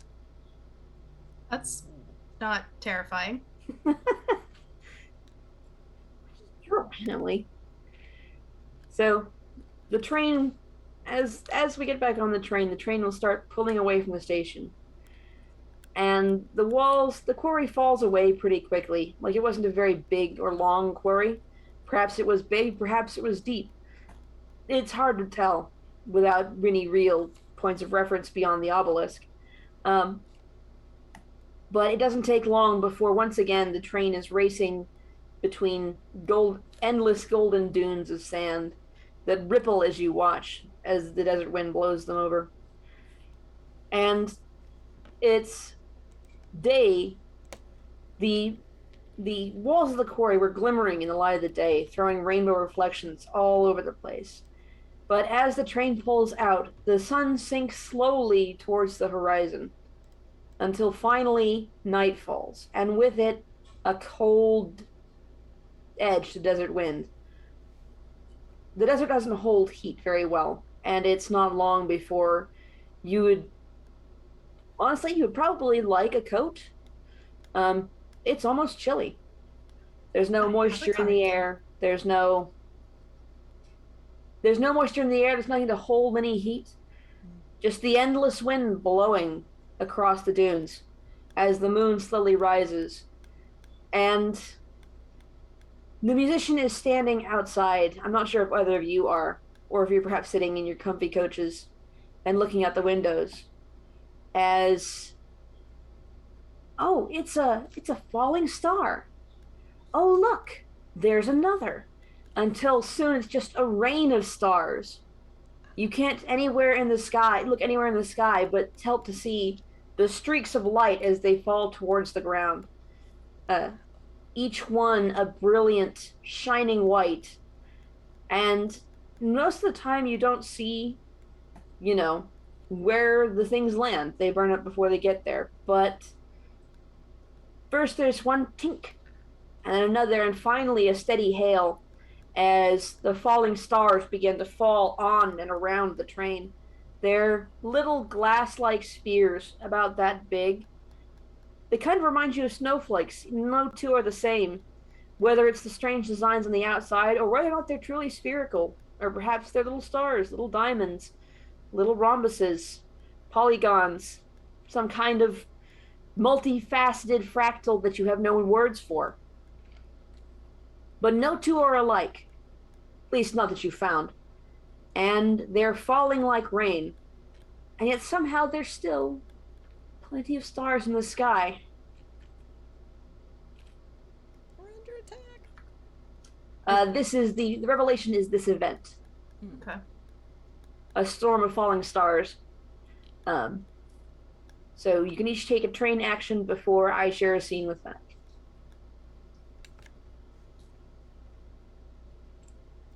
Let me double check what the scene actions are. So we all have to refer to the thing. How do I play this game again?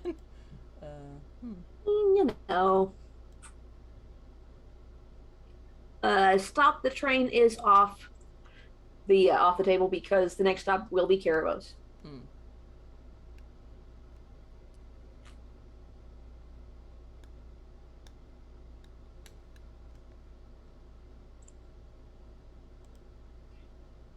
So, the train pulls on heedlessly. They don't seem to obstruct the tracks. There's some crunching as some of them did fall on the tracks, but there doesn't seem to be any danger of derailing the train. Can I interact with the event? Yes, you can. Okay. I think it is a danger 3 event. Okay. I think she's actually gonna open the little sliding window in her car and hold out her hand and see what stars she catches. Okay. Go ahead and roll for it. Okay. Is this roll high or roll low? Roll high. It's 2d6s? 2d6. Yeah. Roll high. Okay. Yes. 5 is not high. No. You may use a trait from one of your touchstones. You can use 1 rank from 1 trait to re-roll 1 die. Okay. I am going to use my cleverness from my fountain pen to re-roll the 1. That's, Always a good sounds idea. like a good idea. And now it's a 3. So that is a 7 total. Okay. That's a partial success. You're making progress, but there are complications. Maybe you're pushing too hard, maybe you're just unlucky. The danger decreases by 1, but there's also a cost. Gain 2 momentum. I stuck my hand out in a rain of sharp crystals and glass, and now my hand is all ripped up. Oops. So you're gonna take 1 damage then? What was the other option? Your option is 2 momentum or 1 damage. It's your choice. The momentum goes on the keepsake that you used the trait from. Not the keepsake, the touchstone. Touchstone, yes. I'll take a damage. Okay. Because it seems appropriate as she pulls her hand back inside the train car, and it is full of these weird crystals and spheres, but also covered in blood. Yep, the blood is wicking up into some of them, like, you know how, if you've ever seen a glass fountain pen work, like that, some of them have, you know, probably the ones that stabbed you, have sharp points that come into almost fractaline, you know. Stars go schwarp. And just the blood is slowly starting to draw up into the crystals through capillary action. Huh. Interesting. She's leaning back in her comfy soft chair and just sort of marveling, like wondering, are they a mineral that does this? Is it crystalline structure? They look like glass to you without any kind of other reference material or analytical equipment. It's hard to tell. That's ow. What is it with you all getting hurt? It's Cerebos. It's, you know, it's a price you pay. Yeah, okay, fair. You don't get on the train to Cerebos unless you're ready to take some damage. Okay. That is what it is to change. Yeah. Hi, sorry. I just had a dog leg brush up against my ankle, so I was like, there's something, what? Ah, There's something moving! All right. Fluff is coming from inside the house! Yes. Yes, because he lives here. Hi, buddy. Hi, puppy. So I think, I don't know if the bag lady would see this because we're in different cars, or if she'd see it on the way as she's walking to go outside to enjoy the storm. Are you? Let me. And she goes in her bag and pulls out like bandages and holds them up. If you want. Sure. And she just sort of, I think she's gonna put the crystals in her handbag and yeah, accept like. Oh, it is still bleeding. Okay, that's weird. You know, grabs so a they different weren't just handkerchief. changing color. I was actually bleeding. Okay, thank you. Yeah, cleans it off. You know, very gently, like, sorry, this is going to hurt. Alcohol wipe, and then wraps it up. Better? Oh yes, much. Thank you. It's amazing. And gestures to the. Mhm. You've actually managed to catch them. Yes, apparently it came at a cost, but interesting series of souvenirs. Very interesting indeed. I don't know. They say falling stars good fortune, so maybe a rainstorm of them is bountiful fortune? One could hope. Maybe we can hope. Mark the damage. I was gonna go outside. Did you want to join, or are you comfortable just watching through the window? I think I'll just watch the window. If after what they did to my hand, I'm not sure I want to go back outside in that. That is completely fair. I'll be sure to stay under cover. Is the train still stopped? No, the train is moving. Oh, okay. This is an event, not a stop. Yeah, so she was just thinking she's gonna stand in like the little junction between cars where the door and the coupling, you have the platforms, and stand there and watch because there's cover above that point.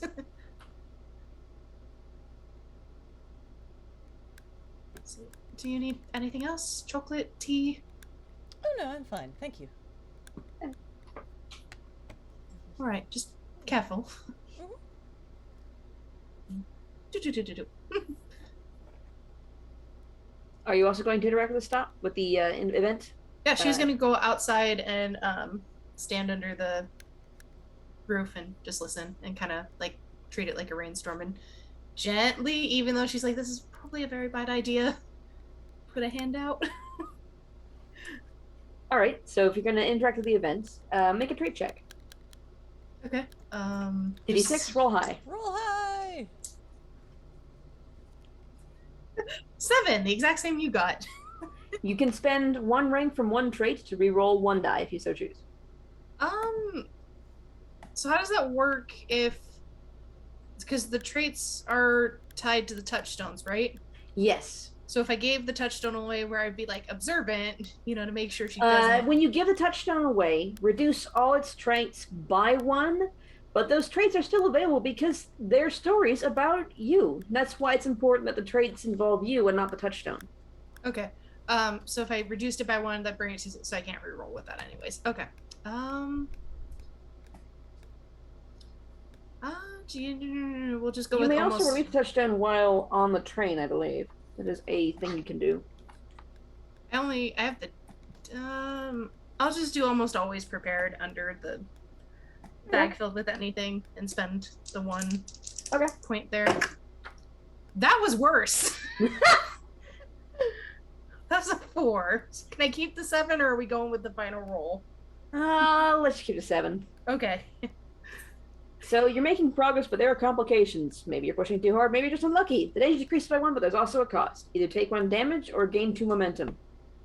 So I think what happens is as she's leaning out, like she's kind of putting her hand on the little rail that's around normally these, and the train just jolts just right to where she like falls out forward. Mm-hmm. And instead of catching in her hand, it just like kind of gets all over her arm and shreds up her cardigan, and like now she's pain.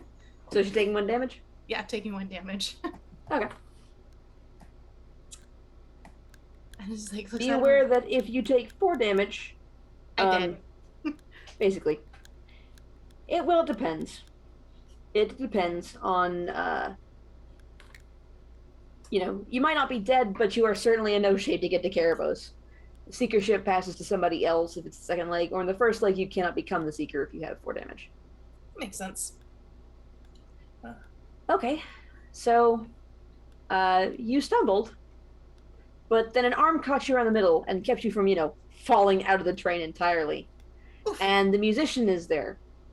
Hello. Whoa, well, you gotta be a little bit more careful with that, And, they'll haul you up and make sure that you're okay. Give you your slightly bloody handkerchief back to try and staunch your arm. Oh, thank you. She'll kind of roll up the cardigan that now has a big hole in it and press it. I wasn't expecting, for the bump to... Yeah, it seems, we haven't had too many bumps, but I think it's just a function of the tracks, like where they nail them together, I think, is where the bumps happen. But I could be wrong. Yes. Sometimes a solid foundation is, it can be bumpy, I mean, look at these stars. And the musician will hold their hand out for one of them and catch them. They're wearing leather gloves, so they don't get scratched up. I'd be the smart one. But also, like, it just kind of almost puts itself in their hand, and they'll hold it out to you, and it's a more star-shaped one, not quite snowflakey. It's definitely got some sharp points, but it's also got a lot of fractalized filigree on the outside. I'm just very carefully holding it and putting it up to the light to...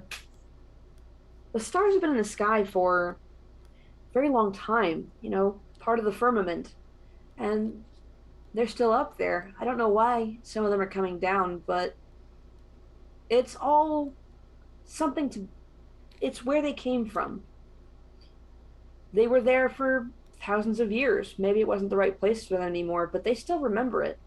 See, if you look closely, and sure enough, inside the star that they gave you, the one they caught, you can see glimmering reflections, shimmering lights, almost like the night sky itself is contained in there. It's...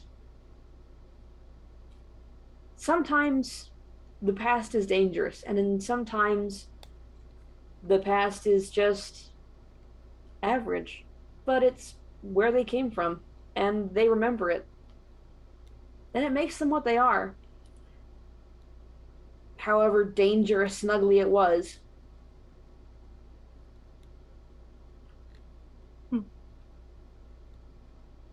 True. Each one unique, individual, irreplaceable, but also a map of where they've been and maybe where they can go. But their past is indelibly imprinted on them. And that's not a bad thing. I mean, Without past, no one could enter the present or the future. We stand on the shoulders of giants, as they say. It's always a good one.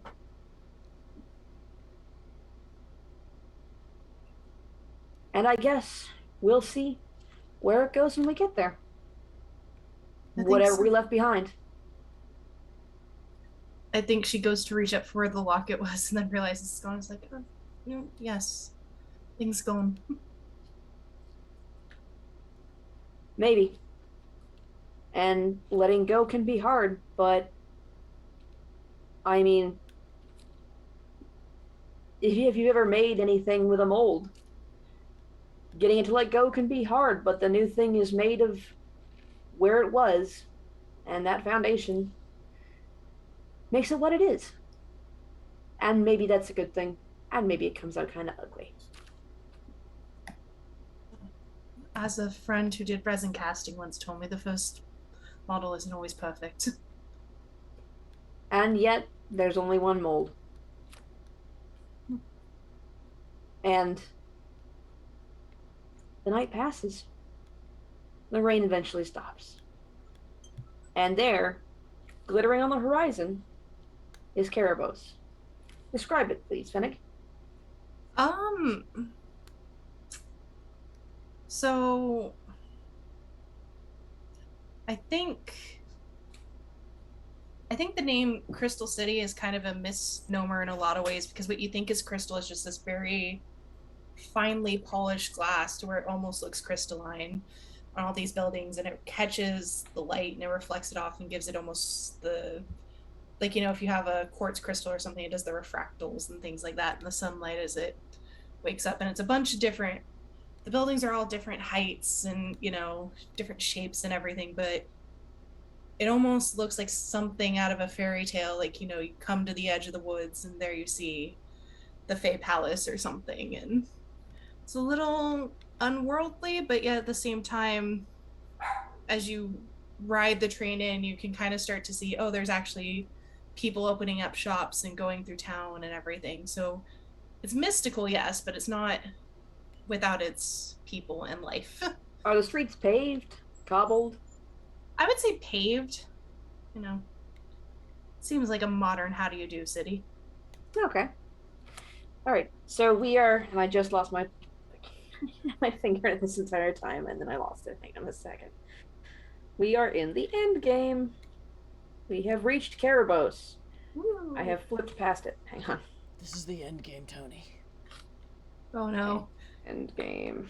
Lower Thanos. Don't listen to him, Star-Lord! After each guy has shared a revelation, the train pulls into the final stop, Cerebos, the Crystal City.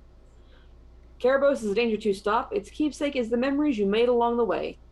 If you're playing without a GM, the non-seeker who has the least to do with during the game becomes a temporary GM for this stop. This player may waive the honor. If you have a GM, they've probably been applying truths about Cerebos the past several hours. Either way, the saints and demons can look at their secret goals. They will not find what they seek here. It's the end of the line. The seeker should have a strong sense of whether Cerebos is their destination. Will they be able to fulfill their goal? Was it all a sham?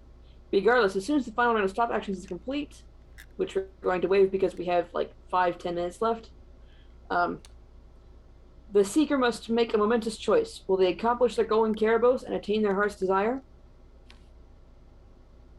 I mean, if we can go late, like we started late. Okay, in that case, we have one round of stop actions that we can do. We can interact with. Each of us can do one stop action in Cerebos. And stop actions are interact with the stop, release a touchstone, rest, or do a conductor power. The conductor power has, you cannot cause trouble at Cerebos. So seize opportunity, which is interact with it, release touchstone, use conductor power, or rest. I'm damaged, so I'm gonna rest. Okay. That's I fair. will look at that real fast. Actions, train actions. I so very Flashbacks. rarely take damage. I don't know what that means. You experience a gentle scene. Do some tourism or experience wonder. Remove one momentum. Not available or harm in this case. So, tell us about it. You're at Cerebos. I think I get off the train in I guess what is a more modern city, so that it's so covered in glass that it looks like crystal. I would think that the train station It's very Art Nouveau glass. yeah. So the train station is pillars with a very high arched ceiling of clear and colored stained glass, which just sort of infuses the scene with a kind of rainbow quality to it. If you look down it from high above, and I mean from the very highest level gantry, the various squares and patterns would make a picture on the ground when the light shone through it of a beautiful woman holding out her hand to a dove. I like it. And I think she just sort of takes a moment to sort of sit on the bench in what is, in a lot of places, train stations are very utilitarian, kind of boring places. But this one has clearly been made to be part of the Crystal City and to make sure people feel its influence as soon as they get off the train. So even just little things like the lights on the track are the same kind of style of stained glass, and the little stand with the sandwiches is very, very prettily wrought iron and more stained glass in places where you wouldn't expect it at a sandwich kiosk, but it's there. But not a lot of like plating or gilding. It's like, let's take these materials for what they are and make them look at, the best version of themselves, whether it's glass or iron. I like it. Okay. And I have a sandwich and a rest in a very pretty train station. I like BLT again, or? Yeah, if they have them, I'll have another BLT. Here they probably have them, they're already wrapped up, rather than freshly roasted, freshly made sandwiches. But, still, everything's better in Cerebos. Fair. I feel like these ones actually have, if you're into it, like the avocado slices with your BLT. Yep. Yeah, I'll try that. I'm a demon, I'll try something new. There you go. I've been transformed by the avocado on toast. Thank you, Cerebos. Now bring down society and the economy like a good millennial. Yep. There you go. Done. Alright. I am going to use my conductor power. I'm going to use Adventure's Naturalist's Pen. Sketch a map or detail from the stop in your journal. If anyone collects keys from the stop, remove one mention from 2 different touchstones that belong to you. So, the unturnal musician comes out of the train and looks around. The tear stains are still there. They're stains at this point. You're pretty sure they're indelible, almost. But the wonder makes you forget that they were crying blood not terribly long ago. And their dark shirt hides the stains. So they will look around and they will see the beauty of Cerebos. The stained glass, the ceiling, the stained glass everywhere. And, they're just going to wander out of the train station and along the street. And it is a paved street, so it's, the concrete has that special sparkle when they add too much mica to the mix. And it's, it reflects the warmth of the sun. It's not the blazing heat of the desert, but it's still, it would probably be too warm if you stood still in it long enough, but, after a long time, it feels, very comfortable right now, very comforting. Just kind of folds you like a hug as opposed to holding you like a stranglehold for right now. Probably want some shade later. But they'll walk along until they find an almost familiar little park with a walking path through it and a bunch of cow paths for people who decided that I need to go faster than the concrete will let me, so I'm just going to cut straight across. And they'll stop and they'll sit in the shade of a large oak tree, and they'll pull out their little leather-bound notebook, grimace at the sight of it a little bit, and open it to start sketching. I like it. Full circle. And you, Fennec, one stop action for you. You can release a touchstone, rest, use the conductor power, or interact with the stop. I think she would interact with the stop. Like, I'm assuming they've got like phone booths or, you know, pay phones, the Cerebos equivalent of those. Right, of course. So I think she would do that, and like she reaches into her bag and pulls out an old scrap of paper with a like very faded number on it, but she's gonna try and dial one of her found family because they're supposed to be here, and that's where she heard at least 2 years ago. She's hoping to reconnect and see if she came all this way for nothing.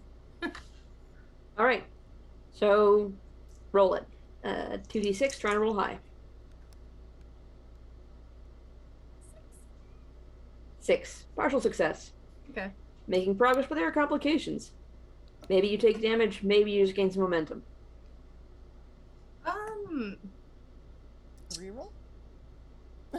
You do have a keepsake that will let you... No, the keepsake will let you narrate. You chose to let you re-narrate the actions and stuff. So narratively, mechanically, you can redo it, but you can't re-roll it. Okay. But you can spend one level from one trait from one touchstone to re-roll one die. Okay. I think she tapped into being resourceful here, like looking, using her hydro flask and like taking a second to use it to take a drink, and then realizing as she looks, oh wait, that's a 7, not a 5. How did I think it was a 5? And I'll re-roll my 1 and hopefully get better. No! Rude! Jail! Summer is cursed! Cursed! You will also need 2d6 for the end roll, just so you know. There's Okay, at least one more roll we all have to make. Second.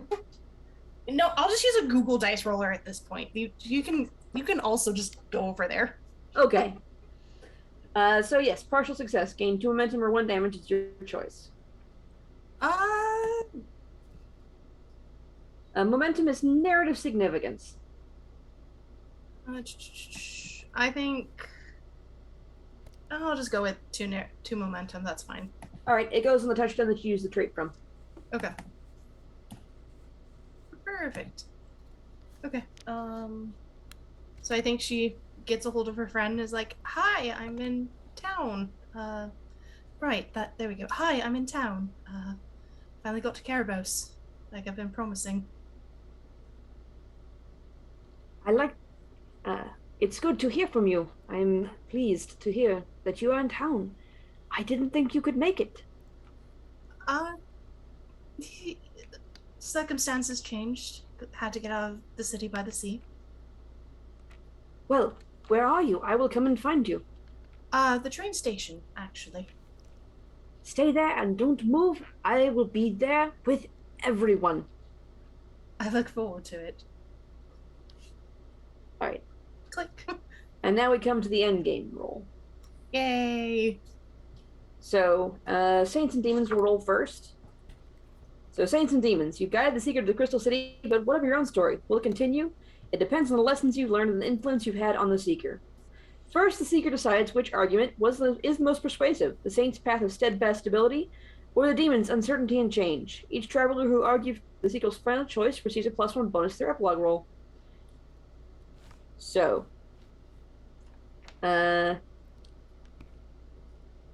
which one was more persuasive, Fennec? As I point to Chris, where Chris is next to me, because change and not staying with asshole family because of reasons. Okay. So you get +1 to your roll, Chris. Okay. The epilogue roll starts with 2d6, but add 1d6 for each point of unspent momentum. Oh. Add together the 2 lowest results. So I have 2 momentum, so I need 2 more d6, but I'm too lazy to get out more dice. I'm just going to release twice. I don't have any momentum. Huh. Each point of contemplation adds 1 to the total. If the Secret Treasure Path, add 1 to the total. None of us have any contemplation, I don't think. Because we're playing the lightning round version. Yeah. Alright. Is it roll high or roll low?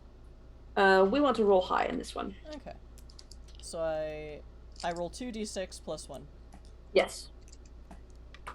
Add them together. 7 again, so this time it's an 8. Okay, so 6 and 4 is 10, which was pretty lucky, honestly. All right, so you got 8 and I got 10. Mm-hmm. All right, we are walking wounded. Your role as a guide has changed you. You gain a new goal, which modifies your previous one. Contentment is a ways away, but it can't be said that you haven't grown. So keep on traveling. But I'm not a pillar of salt. No, we are not a pillar of salt. I think that's we the are botch. not. Yeah. That's If we had rolled too low, 2 to 5, it would have been despair. Saints would have become one with the haze that floats around the shining walls, and demons would have become a pillar of salt. I think that did happen to me once. That happened to me once too, I think, and possibly also Dracus. Alright. So, Seeker. Whether your companion stood or fell, you've made it. After the saints and demons have handled their epilogues, it's time for the main event. Is Cerebos what you were looking for all along? Can you reconcile your inner voice with the wicked world? It's time to find out. For the epilogue roll, start with 2d6, but add 1d6 for each point of momentum. Add together the 2 highest results. Subtract 2 from the final roll for each point of contemplation. Okay, so let me look at my sheet. I've got 3 momentum, so that's 3d6. Okay, I'm just gonna roll and keep track of the numbers. Okay. Okay, so 4. Okay. 2, 6. Okay, you get contemplation. Sorry, I had to check the rules again. You get contemplation by releasing touchstones and getting inspired successes. Basically. Cool. So all of them, the lowest rolls, all totaled up to a 6 any way I put it. Okay. I am That's cursed. Good. No, that's good. You're supposed to roll low for this one. Okay, good. 7 or less. Self-actualization. You're able to see your past for what it was and adapt based on the reality of the present. Whether you follow your original goal or choose a different path, you've gained vital knowledge from your journey and emerged from the crucible ready for the future. So as the camera pans away from the station at Cerebos, we see your family. They've been waiting for you a long time. They were worried about you, waiting for you. And now you're here. You finally made it to Cerebos, and they are so happy to see you. Yay. And that was Cerebos, the Crystal City. Woohoo! Lightning round edition. We done good, team. No one died. No one died. No one turned into a pillar of salt. Unless we were dead the whole time anyway. Which I'm not convinced is not how this game works, but you know, it's train ride may determine that. Yeah. Yeah. It's a fun, abstract setting like that. Yeah. Sorry, I turned around because as I said, no one died, Ewok barked really loud, so I think he took objection to us not dying. Or he was celebrating. Hard to tell with him. Huzzah! So yes, thank you, Penguin King Games, for writing Cerebos, the Crystal City. We really enjoy it. Very good game. I need to go get a copy myself. Yes, you probably won't be able to get the fancy leather-bound copy. I think this was a Kickstarter exclusive. But you can pick it up on frick. What's the one RPG place? It's not Hyper RPG. Drive-through. That's the one. No, Hyper RPG is a different channel. Yeah, I know. I'm like, nah, that's a channel. It's not a place where you get stuff, usually. I mean, you get enjoyment out of watching it from what I hear. That's fair. I still need to watch their Kaiko. I don't know how to say it. Kolok? Kolok? Or Kolok? Yeah, that one. The weird culty, super hyper. Well, like the first Sandman-y season, one. The first season is a lot more like just like Stranger Things plus Twin Peaks. But the further you go in, the weirder shit gets. Okay, Yeah, so Kolok. Kolok. So if Stranger Things and Twin Peaks had a kid, and then the kid was produced by HBO and Showtime, got it. Right. And then the Sandman comes in the later seasons get more Sandman. Sorry. It's all good. Great. Well, I have been the GM / one of the players for this evening. I'm Mark Worky on the Discord. I'm not Mark Worky in other places, but that's okay. If you want to find me, I'm around. I'm easiest to reach on Discord. I'm working with another channel to start a new show called The Shattered Compass. It's going to come sometime after Gen Con. It was supposed to have a session 0 before Gen Con, but illness delayed it, so... That's the Pathfinder one, correct? Yes, Pathfinder for Savage Worlds. Where 8 elements define magic and 8 elemental planes exist beyond the normal one, a team of adventurers must restore the balance or lose all they hold dear. Oh, what's the worst that could happen? She says tempting fate for them. There you go. All right, Chris. Okay. Hi, I'm Ms. Chrysela and the channel producer and angry Kermit of Magic Fish Radio. As of now, you won't find a VOD without my face on it. Because I'm the one running the OBS. But maybe if the summer ends and or stops being cursed, we'll do other stuff where I'm not on screen. I don't know. We'll see. I do all the things here, and sometimes I do things on other channels. I think I've been accepted for a mage LARP in August. That's the one that's on Friday. Yeah, I'm excited. I wanted to... Anyways, sorry. So, we'll gush I after was a little stream. sad that Hollow ones weren't in the world write-up, but I've also wanted to play a Silphicati for a long time, and this is a future cyberpunk version of Mage, OWAD Mage, so I'm looking forward to it, and there will be more details of that on my Twitter. I think I'm in. They let me on the Discord, but yeah, we'll see. If not, I'll probably signal boost them anyway, because yay! Worlds of Darkness in not the standard format, like my game. Because I am the GM for Exit to Eden, which is the game that this channel started with, and it's NWAD in space. Space! And next week, we continue the mass combat of thousands of NPCs versus thousands of other NPCs, with our party in the middle. Yeah, I was gonna say, Zardos, if you're watching or VODing this, thank you for your contract choices. You are MVP. Yep. Watch the VOD for that if you want to see how I managed to after doing much research, I think I figured out a way to do epic mass combat in a way World of Darkness. Yeah, in the World of Darkness, which it's not... Like, you hear people tell stories, oh yes, I was in this massive battle against an antediluvian, but no one ever actually runs that in their game unless they're nuts. But I am. And I wanted to try something different, so here we are. Well, here we will be on next Saturday. And on Tuesday, I am playing a gun bunny called Friendly Fire in G.I. Joe for one more session. And I don't know what I'm playing in Anime 5e next yet. Your epic combat system. Oh, thank you. You know, as long as the players feel like they're being awesome, and it's not just NPC theater, which I hate running as much as I hate watching, I think I've done a good job. So, if my players are having fun, I have succeeded.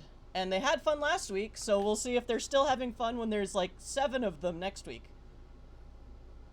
I'm grateful for 7 because then my failures will not affect the rolls as much. I'm hoping with the law of averages.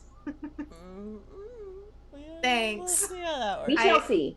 Great. I'm gonna go bless my dice with holy water. Be right back. And yeah, again, thanks for hanging out with us. Join the Discord, join the Discord, join the Discord, because I make more sense there.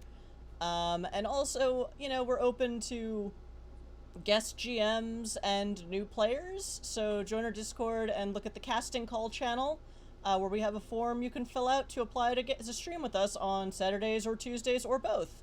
We could use some more players for Anime 5e. I'm a little surprised that we don't have a full table yet, because I'm the only person I know who doesn't watch a ton of anime, and I'm still excited to try this out.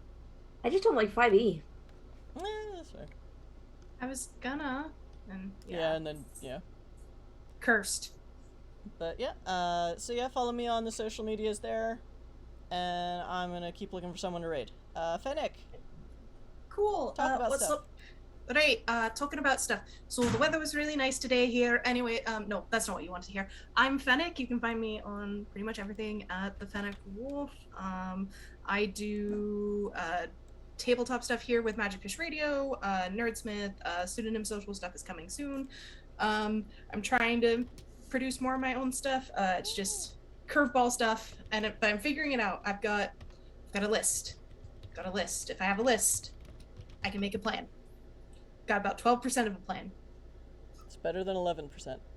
There you go. Exactly. But yeah, sign up to play with these wonderful nerds. They're awesome. I'm gonna keep gushing about them to everyone I know. The end. Thank you. Yay! And share us on social media. Everyone. Yes. Wait, do I? I do. You do. Everyone else needs to as well. Please. I put you all in my link tree. That shows you how important you are. Aw, yay. You don't have enough things to have a link tree. Or do we? That's a Discord conversation. Anyway. Yeah, we'll figure it out. Get ready to raid Polish Cryptid. They are playing D&D tonight. Goals! I was just looking at it. Orientation. Project Horizon D&D 5e. So we'll see what that's all about. Ooh. I have thoughts, but that's just because I'm obsessed with Horizon Zero Dawn, and that makes me think of... Yeah. So yeah, catch us again on Tuesday for G.I. Joe, where we'll do something even more fun than killing Nazis, which we stand on this channel. Always. So until we see you next time, remember we have VODs if you want to watch our other Cerebos shows or other indie games before you decide to put forth your own indie game one shot, check us out. Talk to us on the Discord. We'll know where to point you. We're pretty awesome. So, until we see you next time, live or VOD-wise, please take care of yourselves, please take care of each other, and please Diablerize responsibly. Bye! Because unresponsibly is how you get the Sabbat. Yup.